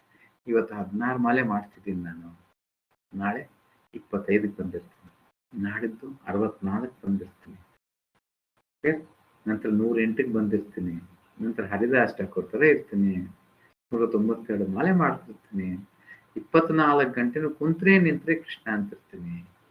ಆವಾಗ ಇದೇ ಶ್ಲೋಕ ಬೇರೆ ಅರ್ಥವನ್ನು ಕೊಡುತ್ತೆ. ವೇದ ವಿನಾಶಿನಂ ನಿತ್ಯಂ ಯಾಯೇನಂ ಅಜಂ ಅವ್ಯಯಂ ಕಥಂ ಸಃ ಪುರುಷ ಪಾರ್ಥ ತಂ ಗಥಾಯತೆ ಹಂತಿಕಂ. ಓ Partha, how can a person who knows the soul to be eternally birthless, immutable and indestructible kill anyone or cause anyone to be killed? Chararthavarshini, Sri Krishna is answering Arjuna. O Partha, after acquiring this knowledge, you will not be guilty of committing sin even after engaging in battle. ಈ ಜ್ಞಾನವನ್ನು ಪಡ್ಕೊಂಡ ನಂತರ ಅರ್ಜುನ, ನೀನು ಯುದ್ಧ ಮಾಡಿದ್ರೆ ನಿನಗೆ ಬೇಸರವಾಗೋದಿಲ್ಲ. ಇಷ್ಟು ಜನರನ್ನ ಕೊಂದನಲ್ಲ ಅನ್ನೋ ಒಂದು ಬೇಸರ ನಿನಗೆ ಆಗೋದಿಲ್ಲ. ಯಾಕೆಂದ್ರೆ ಅದು ಇವತ್ತಿನ ದಿನ ಏನಾಯ್ತು, ಇವತ್ತಿನ ದಿನ ಇದು ನಮ್ಮೆಲ್ಲರ ಒಂದು ಕರ್ತವ್ಯ ಆಗಿರಬೇಕು. ಏನು? ಧರ್ಮದ ಸ್ಥಾಪನೆ ಮಾಡುವಂಥದ್ದು, ಧರ್ಮಬದ್ಧವಾಗಿ ನಡ್ಕೊಳ್ಳುವಂಥದ್ದು. ಪ್ರಭು ಕೇಳಿಸ್ತಾ ಇದೆಯಾ? ಕೇಳಿಸ್ತಾ ಇದೆ ಪ್ರಭು. ನನಗೆ ಯಾಕೋ ಇಲ್ಲಿ ರಿಕನೆಕ್ಟಿಂಗ್ ಅದು ಬರ್ತಿತ್ತು. ಇಲ್ಲ, ಸ್ವಲ್ಪ ಒಂದು ಫ್ರಾಕ್ಷನ್ ಸೆಕೆಂಡ್ ಬಂದು ಹೋಯ್ತು ಪ್ರಭು ಅದು. ಹೌದಾ? ಸರಿ. ಸೊ ಇಲ್ಲಿ ಅತಿ ಮುಖ್ಯವಾದದ್ದು, ಇಲ್ಲಿ ಅರ್ಜುನಿಗೆ ಕೃಷ್ಣ ಹೇಳ್ತಿದ್ದಾನೆ, ನನಗೆ ನನ್ನ ವೈಯಕ್ತಿಕವಾದ ಜೀವನಕ್ಕೆ ಯಾವ ರೀತಿ ನಾನು ಅದನ್ನು ಅಪ್ಲೈ ಮಾಡಿಕೊಳ್ಳಿ, ಅದು ಗುರುಗಳ ಒಂದು ಮಾರ್ಗದರ್ಶನದಲ್ಲಿ ನಮ್ಮ ಜೀವನವನ್ನು ರೂಪಿಸ್ತೇವೆ, ಆವಾಗ ಮಾತ್ರ ಅದು ಸಾಧ್ಯವಾಗುತ್ತೆ. Clear? Yes. O Partha, after acquiring this knowledge you will not be guilty of committing sin even after engaging in that. And I will also not be guilty of inspiring you to fight. ನೀನು ಯಾವ ರೀತಿ ಇದರಿಂದ ನೀನು ದುಃಖಿತನಾಗೋದಿಲ್ಲ, ಅದೇ ರೀತಿ ನಾನು ದುಃಖಿತನಾಗಲ್ಲ. ಅಯ್ಯೋ ಈ ರೀತಿ ಮಾಡಿಸ್ಬಿಟ್ನಲ್ಲ, ಖಂಡಿತ ಇಲ್ಲ. ಧರ್ಮವನ್ನ ರಕ್ಷಣೆ ಮಾಡೋದಕ್ಕೆ, ಧರ್ಮವನ್ನ ಕಾಪಾಡೋದಕ್ಕೆ ಏನ್ ಬೇಕಾದ್ರೂ ಮಾಡಬಹುದು, ಆದರೆ ಧರ್ಮದ ಹೆಸರಲ್ಲಿ ಅಯೋಗ್ಯತನವನ್ನ ಮಾಡಿ, ನಾನು ಕೃಷ್ಣ ಪ್ರಜ್ಞೆಯಲ್ಲಿ ಇದ್ದೀನಿ ಅಂದ್ಬಿಟ್ಟು ಅಯೋಗ್ಯತೆಯಾಗಿ ನಡ್ಕೊಂಡು ಏನ್ ಬೇಕಾದ್ರೂ, ಇದನ್ನ ಹಲವಾರು ಬ್ರಾಹ್ಮಣರು ಮಾಡ್ತಾರೆ, ಹಲವಾರು ಭಕ್ತರು ಮಾಡ್ತಾರೆ. ಏನದು? ಕೃಷ್ಣ ಪ್ರಜ್ಞೆಯಲ್ಲಿ ಏನ್ ಬೇಕಾದ್ರೂ ಮಾಡಬಹುದು, ಖಂಡಿತ ಇಲ್ಲ. ಅದು ಯಾರಿಗನ್ವಯ? ಯಾರು ನಿರಂತರವಾಗಿ ಕೃಷ್ಣ ಪ್ರಜ್ಞೆಯಲ್ಲಿ ಇದ್ದಾನೆ ಅಂತ ವ್ಯಕ್ತಿಗೆ, ಎಲ್ಲರಿಗೂ ಅಲ್ಲ. ಆತನ ಒಂದು ಪ್ರಜ್ಞೆ ಎಷ್ಟು ಶುದ್ಧಿಯಾಗಿದೆ, ಇನ್ನೂ ಶುದ್ಧತೆ ಬಗ್ಗೆ ತಿಳ್ಕೊಳ್ಬೇಕಂದ್ರೆ ಎಷ್ಟು ನಿಸ್ವಾರ್ಥಿಯಾಗಿದ್ದಾನೆ, ಅದರ ಮೇಲೆ ಆಧಾರಿತ. Okay, and will also not be guilty. Then to convey this, the present verse beginning with Veda Vinashinam is being spoken. Veda Vinashinam ಅನ್ನೋ ಒಂದು ಪದದಲ್ಲಿ ಇದರ ಅರ್ಥವನ್ನು ತಗೊಳ್ಬಹುದು. Here the word Nityam is an adverb. ಇಲ್ಲಿ ನಿತ್ಯಂ ಅನ್ನೋದು ಒಂದು adverb ಆಗಿದೆ, verb ಅಲ್ಲ, adverb ಆಗಿದೆ. The use of the words avinashi, indestructible, aja, unborn, and avyayam, immutable, refute the conception that the Atma can be slightly diminished by any act of destruction. Sri Bhagavan says, when you have attained such knowledge, how can you think a person like me could induce someone to kill anyone? ಈ ಒಂದು ಪದ ಅತಿ ಮುಖ್ಯವಾದದ್ದು. ಕೃಷ್ಣ ಒಂದು ಪ್ರಶ್ನೆ ಕೇಳ್ತಿದ್ದಾನೆ, ಇದನ್ನ ನಾರಾಯಣ ಸ್ವಾಮಿ ಅವರು ಹೇಳ್ತಿದ್ದಾರೆ. ಕೃಷ್ಣ ಈ ರೀತಿಯಾಗಿ ಆ ಒಂದು ಭಾವನೆಯಲ್ಲಿ ಒಂದು ಶ್ಲೋಕವನ್ನು ಹೇಳಿದ್ದಾರೆ ಅಂತ. ಏನದು? ಹೌ ಕ್ಯಾನ್ ಯು ಥಿಂಕ್, ನೀನ್ ಹಿಂಗೆ ಈ ರೀತಿಯಾಗಿ ಯೋಚನೆ ಮಾಡಕ್ ಸಾಧ್ಯವಾಗುತ್ತೆ? ಎ ಪರ್ಸನ್ ಲೈಕ್ ಮೀ, ನನ್ನಂತವನು, ಏನೋ ನನ್ನಂತ ಒಂದು ಗುಣವುಳ್ಳಂತ ವ್ಯಕ್ತಿ, ನನ್ನಂತ ಒಂದು ಜ್ಞಾನವಂತನೋ ಆತ ಅಖಿಲಾಂಡ ಕೋಟಿ ಬ್ರಹ್ಮಾಂಡ ನಾಯಕನು, ಅದು ಬೇಡ. ಇಂಥ ವ್ಯಕ್ತಿ could induce someone to kill anyone, ಒಬ್ಬನ್ನು ನಾನು ಪ್ರೇರೇಪಿಸ್ತಿದ್ದೀನಿ ಕೊಲ್ಲೋದಿಕ್ಕೆ ಅಂತ ಹೆಂಗ್ ಅನ್ಕೊಳ್ಳೋದಿಕ್ಕೆ ಸಾಧ್ಯ? ಎಷ್ಟು ಗಾಢವಾದ ಅರ್ಥವನ್ನು ಕೊಡುತ್ತೆ ನಮ್ಮ ಜೀವನಕ್ಕೆ. ಇಲ್ಲಿಗೆಲ್ಲ ಭಗವದ್ಗೀತೆ ಬಿಟ್ಬಿಡೋಣ, ನಮ್ಮ ಜೀವನಕ್ಕೆ. ನಾನು ನನ್ನ ತಂದೆ ತಾಯಿ ಆಗಿರ್ಬೋದು, ಗಂಡನ ಆಗಿರ್ಬೋದು, ಹೆಂಡತಿ ಆಗಿರ್ಬೋದು, ಯಾವ ರೀತಿ ಸ್ವೀಕರಿಸ್ತೀನಿ, ಯಾರ ಮಾತನ್ನಿಗೆ ಎಷ್ಟು ಬೆಲೆಯನ್ನು ಕೊಡ್ತೇನೆ, ಅವ್ರ ಗುಣಗಳ ಮೇಲೆ ಆಧಾರಿತವಾಗಿರುತ್ತೆ. ಸೊ ಖಂಡಿತ ಒಂದು ಒಳ್ಳೆ ವ್ಯಕ್ತಿ ಯಾವುದೇ ಕಾರಣಕ್ಕೂ ಯಾವತ್ತಿಗೂ ತಪ್ಪು ಮಾಡೋಕ್ಕೆ ಸಾಧ್ಯನೇ, ತಪ್ಪು ಅನ್ನೋದಕ್ಕಿಂತ ಮೋಸ ಮಾಡೋದಕ್ಕೆ ಸಾಧ್ಯನೇ ಇಲ್ಲ. ತಪ್ಪುಗಳಾಗುತ್ತಾ ಆಗಬಹುದು, ಜೀವನದಲ್ಲಿ ತಪ್ಪುಗಳಾಗಬಹುದು, ಯಾವುದೇ ಕಾರಣಕ್ಕೂ ಮೋಸ ಆಗೋದಿಲ್ಲ, ಮೋಸ ಮಾಡೋದಿಲ್ಲ ಒಳ್ಳೆ ವ್ಯಕ್ತಿ. ಕೆಟ್ಟವನಾದ್ರೂ ಅಷ್ಟೇ, ಕೆಟ್ಟವನಾದ್ರೂ ಯಾವಾಗಲೂ ಮೋಸಗಾರನೇ ಆಗಿರ್ತಾನೆ.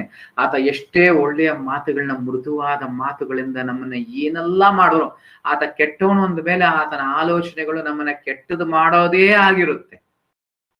ಕೃಷ್ಣ ಪ್ರಜ್ಞೆಯಲ್ಲಿ ಇರುವಾಗ ಮುಖ್ಯವಾಗಿ ಇದನ್ನೆಲ್ಲರೂ ತಿಳ್ಕೊಳ್ಬೇಕು, ಯಾರನ್ನ ಯಾವ ರೀತಿ ನಂಬಬೇಕು. ಅದಕ್ಕೆ ಖಂಡಿತವಾಗ್ಲೂ ಕೃಷ್ಣ ಪ್ರಜ್ಞೆಯಲ್ಲಿರೋ ವ್ಯಕ್ತಿ ಮೋಸ ಹೋಗೋದಿಲ್ಲ.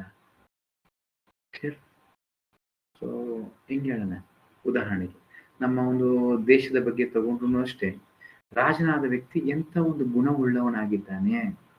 ಆತ ಯಾವುದೇ ಒಂದು ಸ್ಕೀಮ್ ತಗೊಳ್ಳಿ, ಎಂತ ರಾಜ್ಯದ ಒಂದು ನಿರ್ಧಾರಗಳನ್ನ ತಗೊಳ್ಳಿ, ದೇಶದ ನಿರ್ಧಾರ, ಅದು ಹೊರ ದೇಶಕ್ಕೆ ಆಗಿರ್ಬೋದು, ಇಂಟರ್ನ್ಯಾಷನಲ್ ಡಿಸಿಷನ್ ಆಗಿರ್ಬೋದು, ನ್ಯಾಷನಲ್ ಡಿಸಿಷನ್ ಆಗಿರ್ಬೋದು, ಎಂತ ತಗೊಂಡ್ರು ಅಯೋಗ್ಯನಾದ ಮೇಲೆ ಆ ಸಂದರ್ಭದಲ್ಲಿ ನೋಡಕ್ಕೆ ಚೆನ್ನಾಗಿದೆ ಅನ್ಸುತ್ತೆ, ಆ ನಂತರನೇ ಗೊತ್ತಾಗುತ್ತೆ ಎಷ್ಟು ಅಯೋಗ್ಯತನದಿಂದ ಆ ನಿರ್ಧಾರಗಳನ್ನ ತಗೊಂಡಿದ್ದಾನೆ.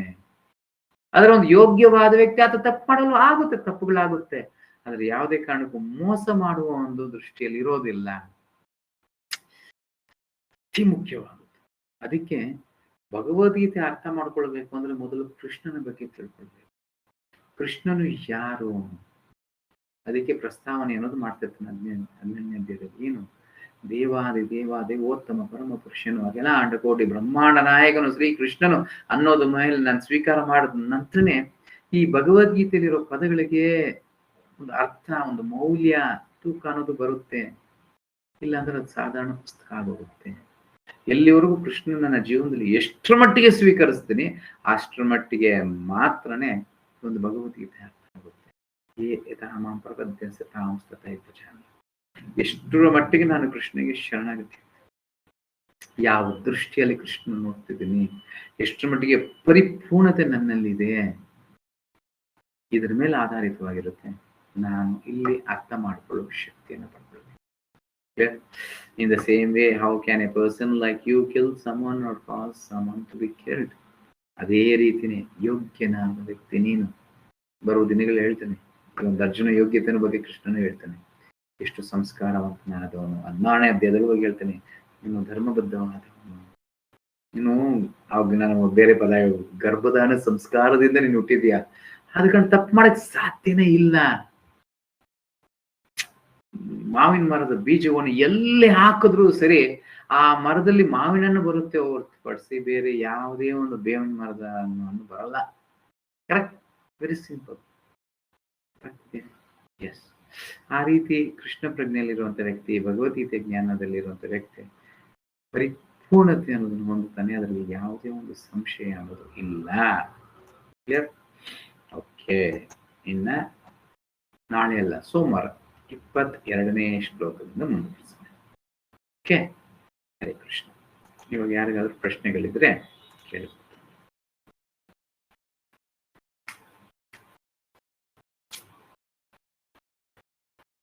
ಪ್ರಶ್ನೆಗಳಿಲ್ಲ ಅಂದ್ರೆ ಎಂಡ್ ಮಾಡೋಣ.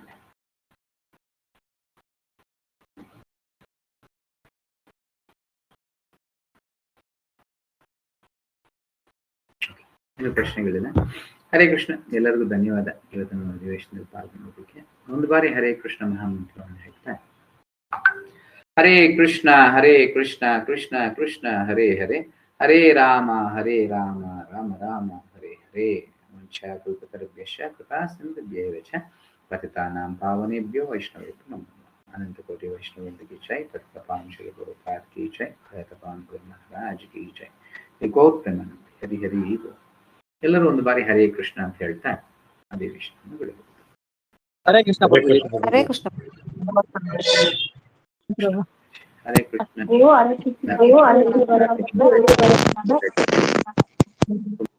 ಕೃಷ್ಣ ಪ್ರಭುಜಿ, ದಂಡವತ್ ಪ್ರಣಾಮ್ ಪ್ರಭುಜಿ. ಧನ್ಯವಾದಗಳು. ಕೃಷ್ಣ ಪ್ರಭುಜಿ. ಪ್ರಭುಜಿ.